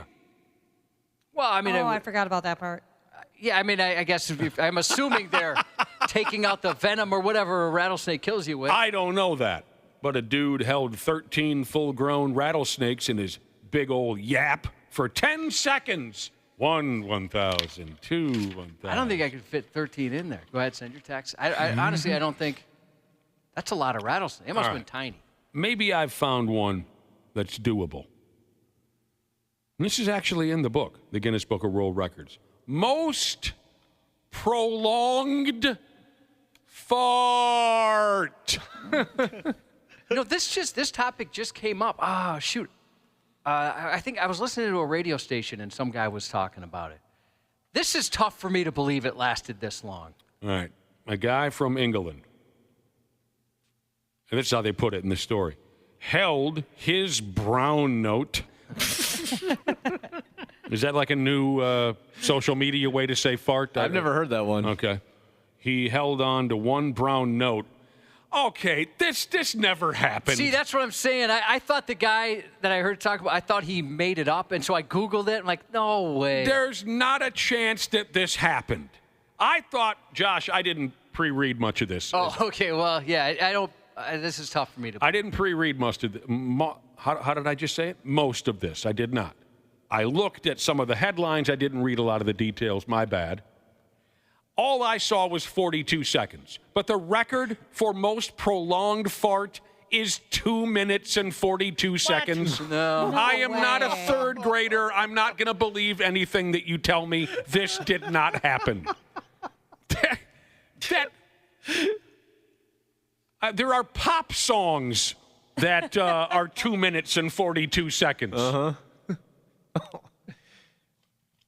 So I'm not buying it. I bet I've peed close to that, though. I will. Yeah, you have. I would, if you challenge me on it, I'll go ahead. I'd be happy to show you. But I can't imagine somebody holding the, quote, brown note. I mean, even 2 minutes seems like, I don't know, man. But 2 minutes and 42 seconds. But you're gonna prolapse. You get some trouble coming, that's for sure. And then what? That poor adjudicator, right? The Guinness person that's got to stand in. Oh, yeah. All right. Down there Just put my nose plug on. Let's go. I mean, come on.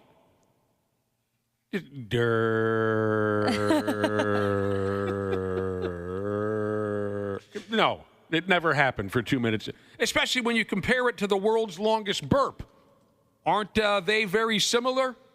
Yeah, it was around there. That seemed a little hard to believe. A burp and a fart, very similar, are they not? I don't know. I didn't go to school for the world's longest burp is 18 seconds, but we're supposed to believe that the world's longest fart was 2 minutes and 4. I don't know about that. We're going through some of the, I guess, the more disgusting Guinness Book records. Oh, hell, a famous person is in here. One of my favorite athletes, too, Takeru Kobayashi, who is going to destroy Joey Chestnut come Labor Day. Oh, you do think so? Destroy. I don't know. I'm going the other way on that one. I know you are. You love Joey Chestnut. I'm a Kobayashi guy. I used to love Kobayashi. He has the record for most cow brains eaten. I guess that's... He went ahead and ate 17.7 pounds of cow brains. That's a lot. Do we have?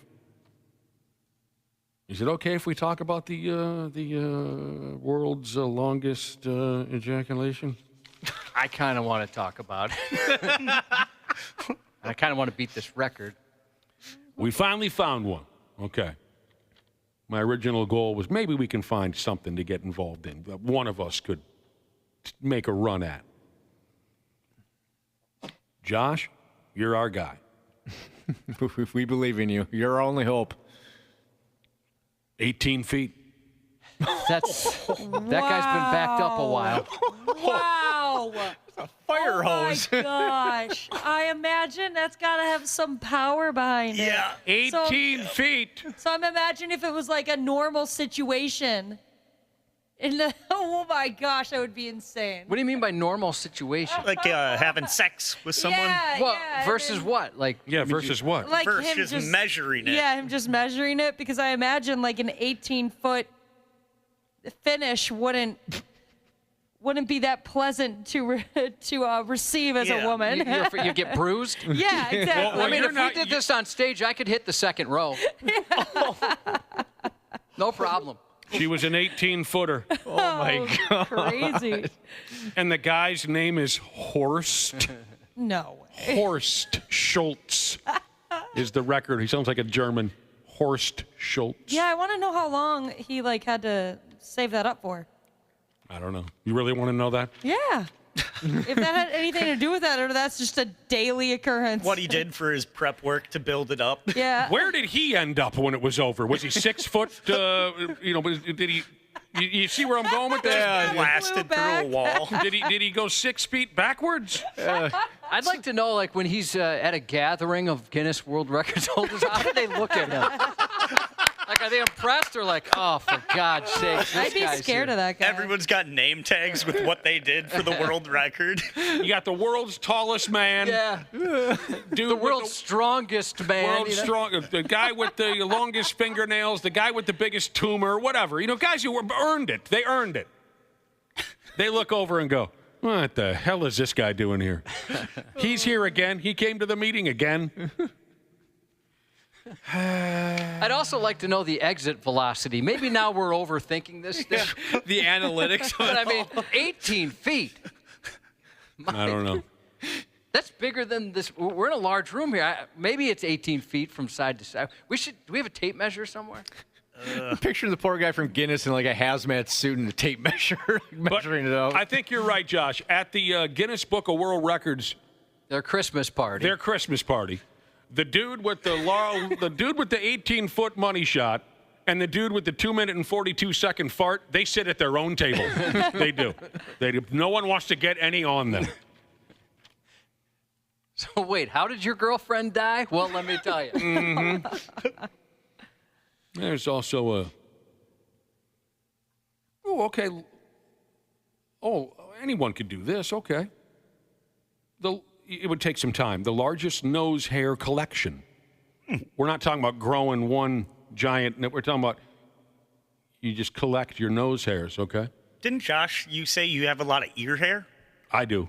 No, I just say it grows fast. Okay. Like all of us, I'll take care of it one day, and the next day there's one that's way longer than the ones I already took care of. Maybe that's one you could beat then. I have. Just keep clipping it. I don't know. I saw the record here, and I don't think so.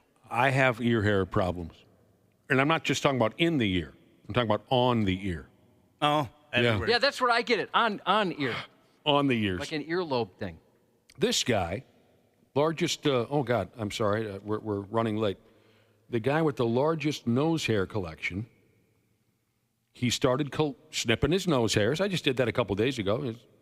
It's fun. Sometimes you nick yourself. That hurts like hell. Mm-hmm.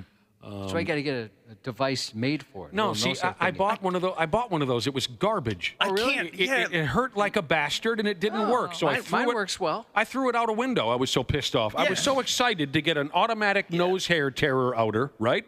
You put a little battery in it. Mm-hmm. It hurt a player, and I threw it out a window. Oh. And now I just use a damn scissors. There's like 3 strands of hair that I can never get. And even if I leave it up there for 2 minutes, nope, still doesn't cut it. Move it around. This guy, even with all the cocaine you do, it's shocking. This guy started in 2009. Just started snipping his nose hairs, putting them in a bucket. And as of today, he has 584 nose hairs in his collection. There. Forget about Josh trying to build up that 18-foot shot. Start collecting your nose hair. I told you that I just talking about it. I'm itching my nose. A guy in high school I knew, a friend of a friend. He's He collected, since he was a baby, his parents started at his toe and fingernail clippings. And he had them in basically a cauldron. And when I saw it, this thing was damn near full. It was disgusting. Okay. He was maybe a senior in high school. I met him maybe 8th or 9th grade. So it wasn't his fault. He was inspired by his parents. Why did his parents? I don't know. They just they thought, oh, baby's first nail trim, and then they just kept going. Were these the nudists that you used to hang out with? No, different group. Well, Danhausen collects the teeth of his enemies, and he puts them in a jar, and then he shoves it down another enemy's throat. Oh, wow, that's cool. Well, maybe he's got a world record of some sort. All of what you said is absolutely true. Every word of it. We were having a conversation a few minutes ago about some of the more bizarre records, some of them just straight up gross records in the Guinness Book. And boy, we learned some things, didn't we? One of the more fascinating records was apparently the world's farthest money shot. In Cubby, it was an 18-footer. Yeah, that's amazing. That's just too much. And a few people Nobody needs that. No. A few people texted it and said, that's the size, the length of my fishing boat, for Christ's sake. You know, one end to the other. One end to the other. Stern to bow. Stern to bow. Some inside information may have come into the program on the record holder, that 18-foot money shot. The record holder, some cat by the name of Horst Schultz. You can look that up. That's really his name. A listener seems to think he or she knows how to prime yourself for such a thing. A lot of folks texted in and said, ooh, that's some world-class edging right there. But apparently, according to one... Gotta be. Yeah, I mean, that's certainly involved. According to one listener, the guy did a lot of workouts on his pelvic floor. I hear that said out loud now and again, something or another about our pelvic floor needs to be strengthened for this or that, okay? I just had mine waxed. They also mentioned... Do that? Yeah. They also mentioned that maybe the guy did various exercises and included the use of electrical muscle stimulation machines. Yeah, that's how you strengthen it. Okay. All those things. So does that make you feel a little bit better about your weak little finish? The guy was, it wasn't just some average guy walking in and pow, you know what I mean? He trained for this. He trained for it, right. That's where I'm going with He this. might have already had an aptitude, though. I mean, he might have been at 9 feet and then decided, you know what, I only got to double this to make a world record. So I bet well, I don't know what to say without being too gross, but I bet he wasn't somebody where it wasn't that impressive. I bet it was already pretty decent when he started. He was a gamer going into it. Or I guess you could look at it like maybe he wasn't. Maybe he dealt with this and decided, I'm going to make a change in my life because he wasn't impressed, and then he just went a little too far. God knows. Literally. Only God knows. Now, one of the other records that we covered, and we're not buying it, according to the Guinness Book of World Records, the all-timer as far as prolonged farts is how they put it, 2 minutes and 42 seconds. It's tough to believe. Tough to believe. I mentioned that, hell, there are songs on the radio that last 2 minutes. And I got a text from a listener that says, I just learned this morning from your program that Tom Petty's song, Don't Do Me Like That, is one record fart long. Just fart during the entire song. Now, Old Smokey Jesus texted the program. And I've heard of this. Thank you for the text, Old Smokey. I've heard about this kid, and I think I've seen him on television. Old Smokey Jesus says his friend's son is in the book for biggest mouth gape in the world. Did anyone else see this kid? Oh, yeah, it's a local kid. We talked about him. He's a local kid. Yep.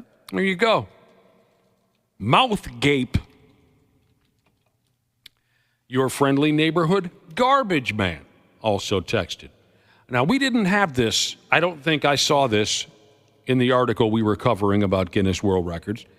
Did I skip over this? The loudest orgasm ever recorded? I think we have that audio. Did I? Yeah. I don't think you mentioned Waffle? it. Not yet. I didn't mention it, no. Just leave it up. Leave it up from now on. There we are. Loudest, not longest, loudest, okay? Your friendly garbage man, Jesus, listens to the show frequently. He knows something that all four of you know. I am a tremendously loud orgasmer. I hate that. Everyone in the county knows when I get some. Absolutely hate it. I know you hate that about me. Hate it about me. You hate that I talk about it. You hate that I'm proud of it. So, friendly neighborhood garbage man wants to know if I think I could beat the record. I don't know. I don't have it in front of me. Can anyone look that up? What is the record for the loudest? I'm guessing it's measured in decibels? Yes, most likely, right? That's how you do that. Or fluid ounces, I guess, depending on who's orgasming. I don't know. I don't know. Maybe I could. But I'd have to have the numbers in front of me before I tried to tackle something like that. I can find the most in an hour. Oh, yeah, wow. We're looking for loudest. I guess we'll have to get back to you on this. I don't know if I think I could beat that. I mean, I know I'm good. I don't know if I'm that damn good. I wonder if it was even recorded. I can't find anything. Well, if it's a record. It's in the record book, Wapple. Of course it was. Yeah. I mean, I don't know if it's available for audio for you to. That's not what I'm saying. Don't try to. I'm looking for the actual record online. Yeah. What decibel level did he or she reach? I'm interested. I'll close with that. Your friendly neighborhood garbage man, Jesus. I'm interested. I'm trying to put together. All right, so 242. That's what we're claiming for the longest fart. Okay? 2 minutes and 42 seconds. 2 minutes and 42 seconds. So here would be a representation of that. It all sounds crap. Pardon the pun. Let me see if I can. You know what? This is taking too long to put together. I'll tell you what. It's ridiculous. You were going to play. Yeah, I can't preview it over here, so I stretched it out, and it sounds terrible. But yeah, 242. That's absolutely insane. There's probably, if we spent the time and looked through the Guinness Book of World Records, maybe we'd find dozens and dozens of records that we're not believing. Not trying to just pick on the prolonged fart record holder here, but we're not believing that. We don't think that anybody can let it ride for 2 minutes and 42 seconds. I'm sorry. If we think of it, maybe this time tomorrow we can I'll make a 2 minute and 42 second fart, and we can just play it and talk over it to show like how long that really is. Oh, and by the way, Full Turbo Jesus texted as well. There was a record we covered where a lady bathed in maggots for 90 minutes. That's the all-time record. If you want to break the record for bathing in maggots, you got to go beyond 90 minutes. Full Turbo Jesus. That grossed some of you out. Some of you, Ashley, you didn't like the sound of nope, maggots. Not at all. Full Turbo says he's in the garbage industry. He says they call maggots in the garbage industry dancing rice. Half-assed morning show. 69. This show sucks. Who are you, fart knockers? 93X. There's a douchiness to them. The 93X Half-assed morning show. It is that time of the year at Standard Heating and Air Conditioning. Winter's arrived, and with the holidays around the corner, it's the perfect time for Standard Heating's Black Friday Comfort Countdown specials. And right now is the time to become a Smart Club member and get your furnace in top shape before winter comes. Schedule your tune-up, boost your indoor air quality, or grab huge deals on a new system. Do not wait. Visit standardheating.com today. Comfort you deserve since 1930. Former Navy SEAL Sean Ryan shares real stories from real people from all walks of life on The Sean Ryan Show. Who is somebody you'd like to see on the show? I think Tommy would be really funny. I would love to interview Tommy Lee. I was on a tour bus with Tommy Lee. I stayed on tour. We went to a few shows, and he drops me off. And my mom sees this Motley Crue tour bus because my mom obviously knows who Tommy Lee is. She's like, "You were just with Tom," and I was like, "Yeah." The Sean Ryan Show on YouTube or wherever you listen. The 93X Half-assed Morning Show, Backtracks Edition. Josh, go ahead. What's your favorite game show? I don't really watch them anymore. For a long time. I mean, it could be from way back. Could be from. It doesn't have to be. Okay, of all time, The Price is Right. Bob Barker's version of The Price is Right. That's Price is Right. After he left, I haven't watched it. You watched that because of the hot mamas. Yeah. And, there were some babes. And that was something that, I have fond memories because, like in the summers, we'd watch that with in the commune I grew up in. My grandma was there, the matriarch. Barker was a pimp too. Oh yeah, total stud. We'd watch that, and I thought, you know what? If I ever have a pet, I'm going to make sure it's spaded or neutered, just like he tells us at the end of every show. When your grandmothers would watch Bob Barker with you on television, did they squirm in their seats a little bit? Oh yeah. Yeah. Well, so did I. I mean, and the games like Plinko and the yodeling guy. Oh, the those yodel are so dude. much fun. Oh, I never was a big Price is Right guy, and I know nothing of today's game shows. But going back to when I was a kid, Tic-Tac-Doe was easy enough for me. And Wink Martindale was enjoyable to watch on television. All those the hosts were so good. Yeah, I'm trying to think of some others from, enjoy from the Wheel of 70s and Fortune. 80s. Wheel of Fortune. Yes. I used to like that. Never when I was got younger. into it. It was okay. Never got into it. Family Feud's always good. Family Feud back in the day with Richard Dawson was, sure, that was wildly popular. And I know That's the one I was going to say is most recently. It's been a few years, but we used to watch Family Feud every night. Boy, there's got to be one or another, too, that I'm just forgetting. Do you guys ever like Lingo? Oh, I watched Lingo back in the day. Never saw it. I'm not even sure I know what that is. I was a fan of Lingo. Okay, fun Never, one. ever. I watched a little bit of the one where you have some suitcases and then you got to like... Deal or No Deal? Yeah, Deal or No Deal. Oh, that was fun. I loved watching that. They have that in arcades now, so they hook kids trying to get tickets on that. Yeah, and I always play it. I love that game in the arcades. Says here, watching game shows is good for your brain. I can see that. Kind of gets the juices flowing a little bit. You know, okay, the Jeopardy, for example, that one, it's like kind of fun, but I can't say I know any of the answers. Never so cared dumb. for it. No. Never cared for Jeopardy at all. Feel Are so you smarter stupid than a watching fifth it. grader? Same thing. Are you smarter I've than learned I am not smarter than a fifth grader. I forgot about that one. I used to have that as like I think it was a game for my Nintendo DS. I can't remember what console it was, but I played the heck out of that. I What like about the- what the about the- Newlywed Game. I loved that game. Oh, yeah, that could be fun. The $10,000 pyramid Watched just a crossed little my of that. mind. Yeah, that was fun. Dick Clark, I think, hosted that, didn't he? Was that Dick Clark? I'm not sure.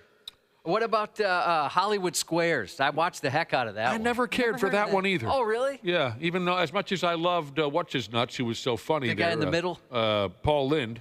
He was hilarious. I was pretty disappointed, though, and I was a kid. I didn't know any better. But I'm like, how are these guys so quick? And not realizing that, it's all set up. Yeah, that it's sucks. scripted. Here's the one that I forgot, the match game. Yes, that was just about to bring that up. Especially the ones in the 70s, I still catch those reruns on Game Show Network anytime I can. All of the celebrity guests were drunk. Mm-hmm. They spent all afternoon drinking, and then they turned the cameras on, and it was a riot, the match game. If you're too young, check it out. It's like Dana said, especially the ones from the 70s with... Gene Rayburn? Well, sure, but I was trying to come up with the celebrities who were regulars there. What the hell Lou is this? Diamond Phillips, Dan Housen. That's pretty much it. What about Who Wants to Be a Millionaire? I watched that. I love Regis. Never saw it. Yeah, that was pretty good. After yeah, Regis, I didn't watch. I liked when Katie Couric, I don't know how to pronounce her name, but I liked when she took over too. So watching game shows is good for your brains. It'll help boost your problem-solving skills, improve your memory, strengthen your mind. Yeah, my wife is good at all those, especially Family Feud. And I've told this before, but there's times I'm looking at her like, you are the dumbest person on the planet. If you think anybody said ding, like, how did somebody say that? She can, I don't know if she's a sociologist, a psychologist, I don't know what's going on, but she'll come up with these ridiculous answers that happened. That's the number one answer. Like, how did that happen? It just seems so stupid. Your wife would be so good at stealing when you have to just get the one answer right. No, why would you say that? That is not a good answer. All right, good answer, good answer. I'm telling you, if you ever win or decide to go on a game show, put her on your team. It's almost frustrating how she gets, because there's so many times I thought, well, I married a moron. And then all of a sudden, ding. Yeah, you've mentioned before, I think, that if your old lady put together a team for Family Feud, you think that they'd whoop ass. Yeah, and Uno. Because of the strength of your wife's game show skills. She dominates that in cards. Like, we played Uno a couple weeks back. There was one time where she had to draw 27 cards. 27, because I think she shuffled poorly, but she got herself. 27 cards, she came back and won. She got herself out of it? And then when she was at the cabin, I forgot the game they were playing. There was some game they were playing, and her and my stepson, she was down by like 200 points, she was saying, and she came back and won. When I was a young kid, second grade, I think, a gal in my school, one of my classmates, her family appeared on Family Feud, and this was in the 70s. This was when Richard Dawson was hosting the show, and it was off the charts popular.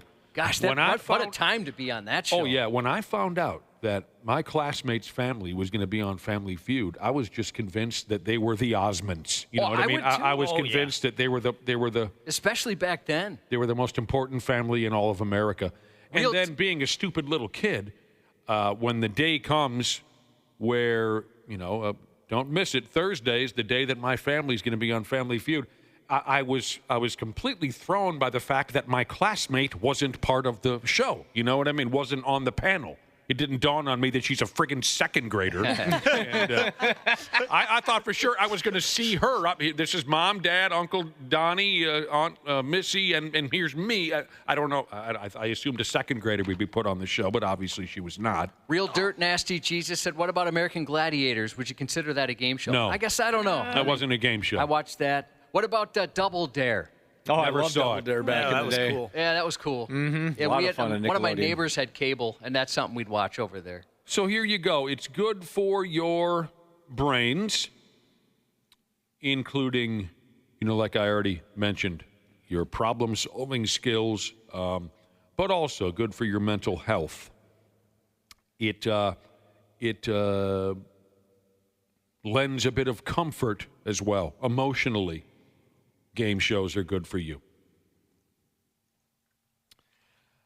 And I totally understand everything that they're saying here. I watch a lot of old television shows. The other day I was watching MASH, and I watch Different Strokes, and I watch Cheers, and I watch all 70s and 80s stuff. I don't give two pumps about what's going on these days. My wife, friggin' wife that I have now for almost a year. Have you met her, Josh? Your wife? Yeah. We cover this quite often. I've known her for decades. Decades. So she has this theory about me as to why I only watch old television shows. Because it gives me comfort in knowing how it ends. She pretends to be this amateur psychologist character now and again. And I often tell her, well, I remember this program, but I don't remember how it ends. But she thinks that there's something behind why I watch all these old shows. Something about knowing how it ends is comforting to me. That makes sense. I would think it's just the nostalgia. Yeah, for me, that's all it is. Yeah, sometimes I'll watch shows and go, wow, this was really terrible, but it reminds me of, my childhood or brings back some good memories. So she tries to play those little games with me and figure me out. Now, of course, yes, I do remember this old episode of The Cosby Show where Theo has bad grades, but I don't remember how it ends. By the way, I remember that Theo was in trouble with Cliff, but I don't remember how it ends. Theo just showed up on a new show my wife and I are trying. Just showed up, the episode probably aired 5-6 years ago. But yeah, there's Malcolm Jamal Warner right there. And he's a dick. Oh! Yeah, you're not used to seeing that. So there you go. A lot of people are texting in their favorite game shows and this and that. Man, there have been a lot over the years. I'm not fat, I'm aerodynamic. Jesus said, I love that old game show called Cops. Yeah, that's not a game show. That's an F around and find out show. Yeah, there's a lot of people who lose that game by their own accord. Oh, man. Fear factor, love, connection. A lot of people are texting in Press Your Luck. I've never seen that, and I don't know never saw it. So, Never heard of it. What is Press Your Luck? Isn't that the old Big whammy? money, no whammies. Yeah, the old whammy game. I'm sorry, I still don't know. Oh, dude, It's a big red board, and you hit the button to stop, and you hope it's on big bucks and not a whammy. If I've it's heard a whammy, the punchline. they drop like pizza dough or something stupid on your head. Yep, they always have that on at bars. Oh, really? I've heard the punchline "no whammy" for decades, and I never picked up on it. And there's a documentary about a guy in the 70s, I believe, who memorized the patterns of the board and basically just broke the game. He went on there and won a couple $1 million because he recognized the patterns of how it flashed and when and when to hit the button. That's badass. I like when people do that. By recording the show and rewatching it over and over again to see how the board changed and the different patterns it would go on. The way you've described that, it's different, but it kind of reminds me of another game I really liked on The Price is Right. The one where you'd punch through. Oh, yeah. And then you'd see what's on the inside, you know? Yeah. I thought that was pretty cool. Wasn't there someone that found out all the prices on The Price is Right, too? So they were just winning everything? It's another documentary called The Perfect Bid. The guy taped every episode, and because they reuse the same prizes. So he would know how much that dishwasher cost, how much, everything that costs, and he got a perfect bid, and they thought originally they thought that there must have been some type of insider knowledge, a producer on the show leaked him what the number was, but no, the dude just memorized everything. I saw a little bit of that. Yeah, it's a hell of a deal. They put on some good shows, and they still do, I'm sure. I'm just not tuned into it, but a lot of backstage drinking and cocaine. Yeah, those were wild. A lot of that stuff wouldn't fly today. Richard Dawson's like, hold on, I'm going to make out with your wife. I know. Now I'm going to make out with your daughter, your mother. I'm making out with everybody. If you willingly brought your family on the Family Feud in the Richard Dawson era, there's a good chance that he might be your new stepdad. And there were old episodes of the Family Feud with Richard Dawson where it was absolutely obvious that he got to the set 5 minutes before showtime. And he is so sunstroked in a lot of those. You can tell they rolled him off of a beach and put a suit on him. And it saw that his blood alcohol content was about 0.23 and said, action. He is so brutally sunbeaten from just laying on a beach all day long with 20-year-olds. What a life the man led. A buddy of mine, he went on vacation. He just came back. I saw him yesterday, and he was so tan. The first words out of my mouth were, "What the hell?" Did you pass out? Yeah. I'm like, I didn't know a white guy could do that. My God, he was just so tan. Beautiful. He looked beautiful? Oh, yeah. Glowing. He could be in a commercial. They'd have to do a lot of photoshopping to his face structure and stuff like that, but outside of that, he could be in a commercial. Well, yeah, some lucky bastards can turn out that way. All right, Randy Shaver and Brad Ryder are going to join us in about an hour and a half. We get another opportunity for someone to jump on our Rock the River cruise. Be listening for that. Oh, damn. Other than that, we're just going to lay on the beach and drink. Get as tan as possible. And wait for someone to say showtime. What else is going on, Josh? Am I missing anything? I think that's everything, right? It better be. Squid Games? What the hell is that? A Netflix show. I don't want to know. Oh, I know you've heard of it. It was absolutely gigantic when that first came out. Few people texted in Squid Games. And there is a Squid Game now. Yeah. There are. I don't know. Do they do that here or is that overseas? I can't remember. But I don't know where it is, but I remember I watched it, and I was actually kind of intrigued by it. There's so many backstabbers in that game. It was so cool. I watched like part of the first episode where some dude gets his ass kicked at a urinal, and after that I stopped. Yeah. Kind of by Dana's advice. Dana's like, this isn't your show. It was a little too dark for you, I think, Josh. You're too wholesome for something like that. I don't need that darkness in my life. No, I'll stay away from those types of shows. It rings a bell. I remember you guys talking about it. You can fill me in off air. I really liked Name That Tune when I was a kid. And isn't there a modern version of that happening Shazam. Now? It's called Shazam. Yeah, it's called Beat Shazam. Yeah. Wait, which is the one with Jimmy Fallon? Is that the one? Because he does that one where like people sing karaoke or whatever. Oh, that must be a different one. That's a different one. Beat Shazam it's like Name That Tune. Like you have to get it within like a couple seconds. Are you saying beat or beach? Beat Shazam. Yeah, at first it sounded like beat, and then it sounded like beach. So is it the same as you I can do this in 2 notes. I can do this in 3 notes, or how do they do it? They start playing a song, and then you kind of hit the button, and then say what you think it is. Oh, okay. Try to beat the other team. So it's like head to head. Yeah. If it's Kiss, I'll win. Yeah, you were amazing at that. If it's And by the way, the one you missed, you gave it to the other guy. I did. I saw it happen. Yep. You kind of even looked at me like, should I give it to him? And you gave it to him. You know what happened, Cubby? I took a dive. You did. Yep. That's nice of you. You missed one, and I swear to God, on my kids, I saw you kind of gave me a, should I just let him have one? And you let him have one. Years ago, we played Kiss, Name That Tune, and I eviscerated my opponent. Johnny, take a dive. What movie, Johnny Dangerously, what year, 1984? Haven't seen that one. What the hell's the matter with you? Half-assed morning show. 93X. Oh, my. Dana. Yes.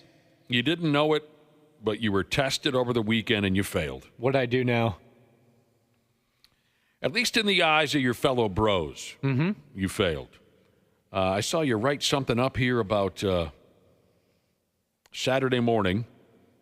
This past Saturday morning, you were tasked with going out to a Walgreens to buy last-minute silicone nipple guards for your girlfriend to wear under her dress for a special occasion. I missed the for his girl. I assumed they were for him. So I didn't understand the embarrassment. You were put to the test, and you failed. Yeah, I did. Well, I succeeded in getting them, but yeah, I can see why people would look at that as a failure. Have you never heard of these tests that women put us through to find out how easily they can control us? Have you never heard of that? No, I guess I haven't. Yeah, I fell for that one. The tampon one. Yeah, Wapple, one of his ex-girlfriends did the tampon gimmick, and I forgot if you passed or failed. Oh, I passed. Flying colors. You passed. Yeah. You said, I will not go into the store and buy you tampons. Oh, no. I passed her test. You went and bought them, is what he said. No. But you failed for your bros. Yes. Okay. But passed her test. I guess in her eyes. Well, whose side are you on here? Well, you said they're testing him. Yes. He's saying he passed the test as far as she's concerned. The one that administered the test. I understand that. Yeah, okay. I'm going to call it a fail. Yeah, I was given the tampon test decades ago. Women have been doing this to us for centuries. Ashley, I'm sure you've tested your boyfriends in the past to see how deep your claws were sunk into the poor bastard. Oh, definitely. And every single one of them has gone and bought me tampons. Really? So, I could picture your current boyfriend just every day going and buying tampons. I tried Do you need more? Yeah. I tried to get my wife to buy me tampons. She refused. Oh, no. No, she failed that test. You have, are there any other tests you've put your boyfriends through, Ashley? Not. Are you I can't think of any off just the the top of my tampon head. test? Yep. And to be clear, usually the way it plays out, this is the way it played out for me, and I know other dudes who had their girlfriends put them through the exact same test. You pull into the gas station to get something to drink or eat, and your girlfriend says, while you're in there, would you grab me a box of tampons? And I'll never forget it. I said, what? What are you talking about? Oh, yeah, I forgot. I need to. Would you please go in? And I said, I can't do it. I said, no.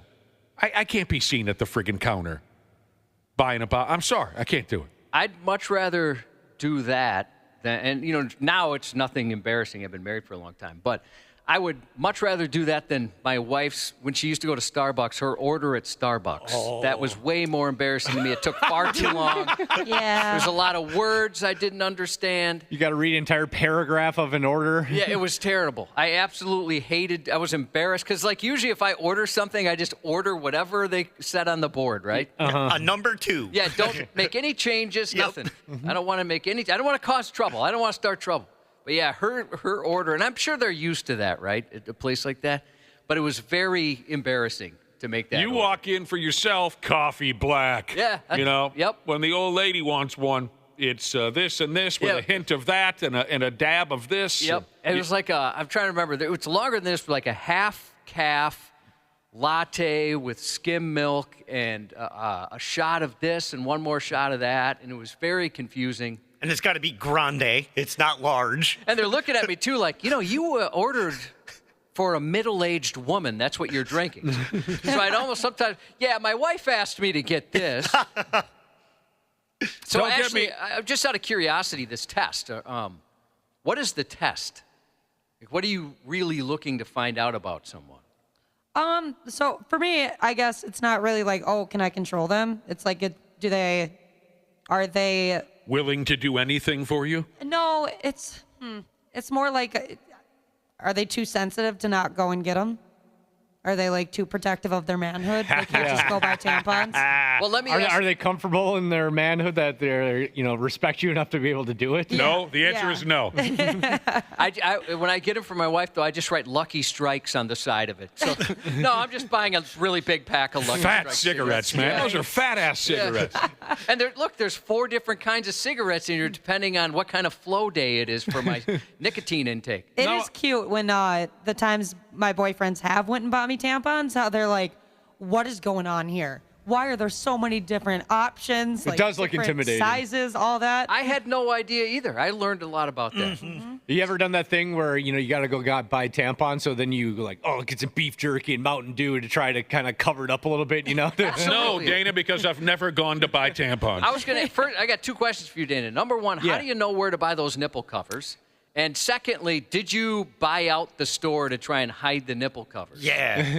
So she sent me a screenshot. She was like, hey, I need these, but the bra's not going to work under my dress. Can you run and get them quick? And I said, yeah, sure. So she sent me a screenshot of the Walgreens app that, showed them. And I had to go up to a woman and be like, hey, guys, I looked around everywhere. I didn't want to have to ask. I could not find them, but I knew they were there because she showed me on the app. So I had to go up and hold my phone up to this woman and be like, hey, do you know where these are? She goes, yeah, follow me. I wouldn't know the first place to start looking for that. No, but that's pretty cool. Boy, she just made a fool out of you. and you had no idea. You had no idea it was a test. And don't get me wrong, silicone nipple guards, that's a fun topic. And we can continue on with that in a minute. But you just had no idea that she was putting you through the test. Here's special ed teacher Sheezes. When she tests her men, she says it is to see if they would do anything for me. That's why she has put her boyfriends through that gimmick, is just to see, will he do anything for me? And we got the answer for Dana. Silicone nipple guards. You didn't question that at all? You didn't say, come on, I can't go to this. You didn't have any clap back on that? No.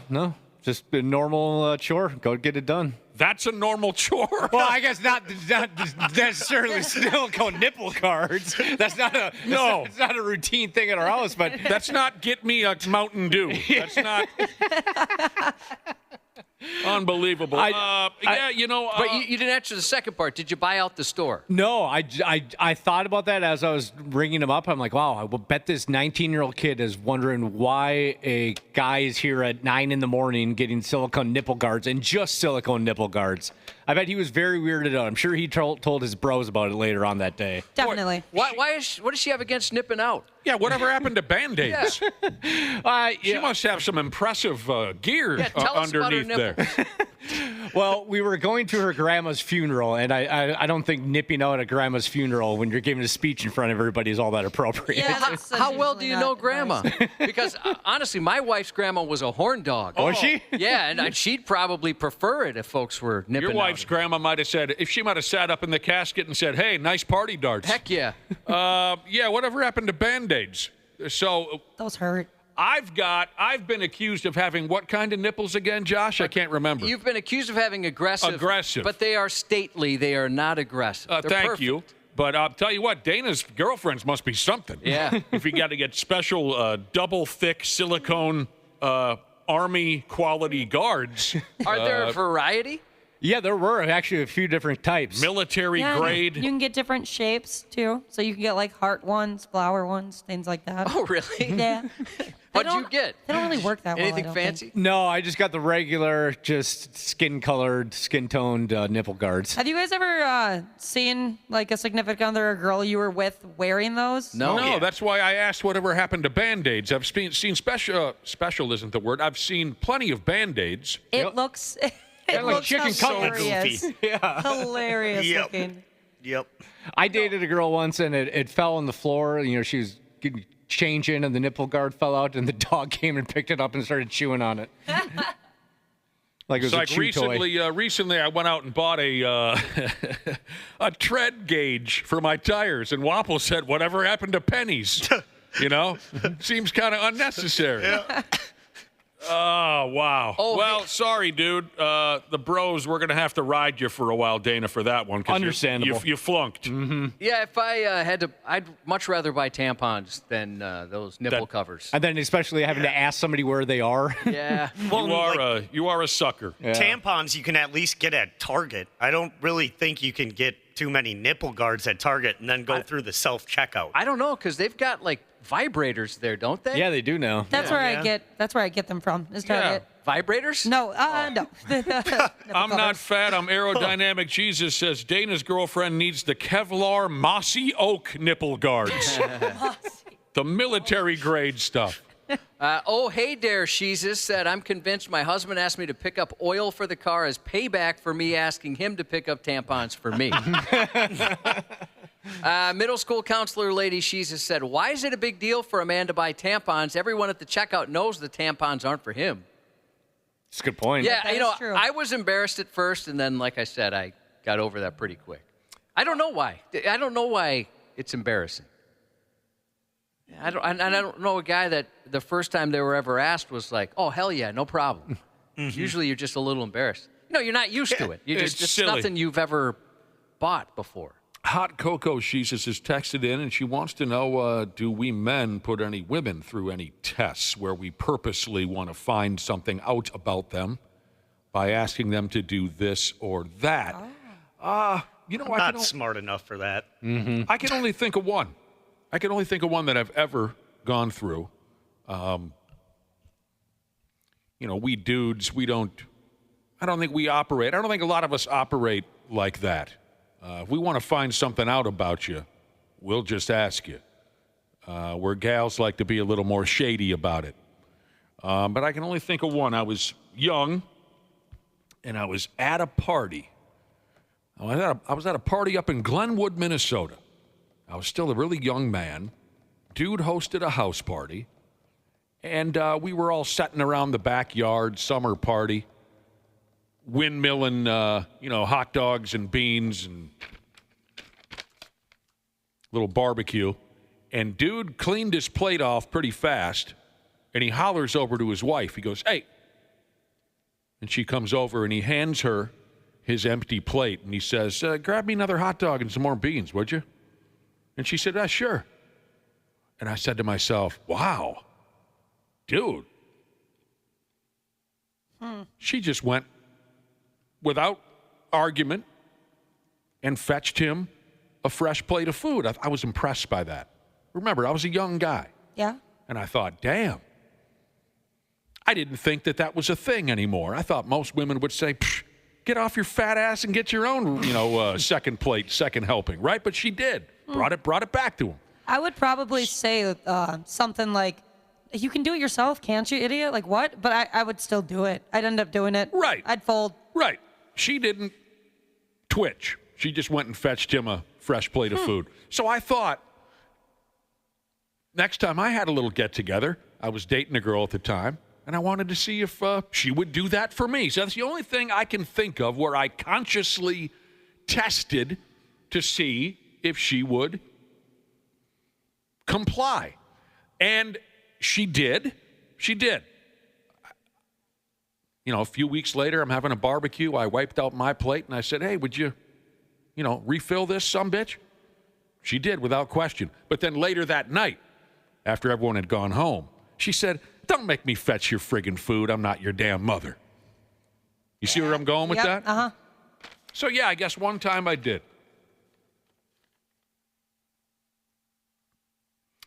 That answers your question, Hot Cocoa Jesus. The 93X half-ass morning show. 93. The 93X Half-Ass Morning Show podcast is sponsored by Standard Heating and Air Conditioning. New episodes drop each weekday. If your podcast platform has ratings, go ahead and give us 5 stars and maybe give our enemies 1. Thanks, and here's a word from our sponsor. Winter's arrived, and with the holidays around the corner, it's the perfect time for Standard Heating's Black Friday Comfort Countdown specials. And right now is the time to become a Smart Club member and get your furnace in top shape before winter comes. Visit standardheating.com today. Comfort you deserve since 1930.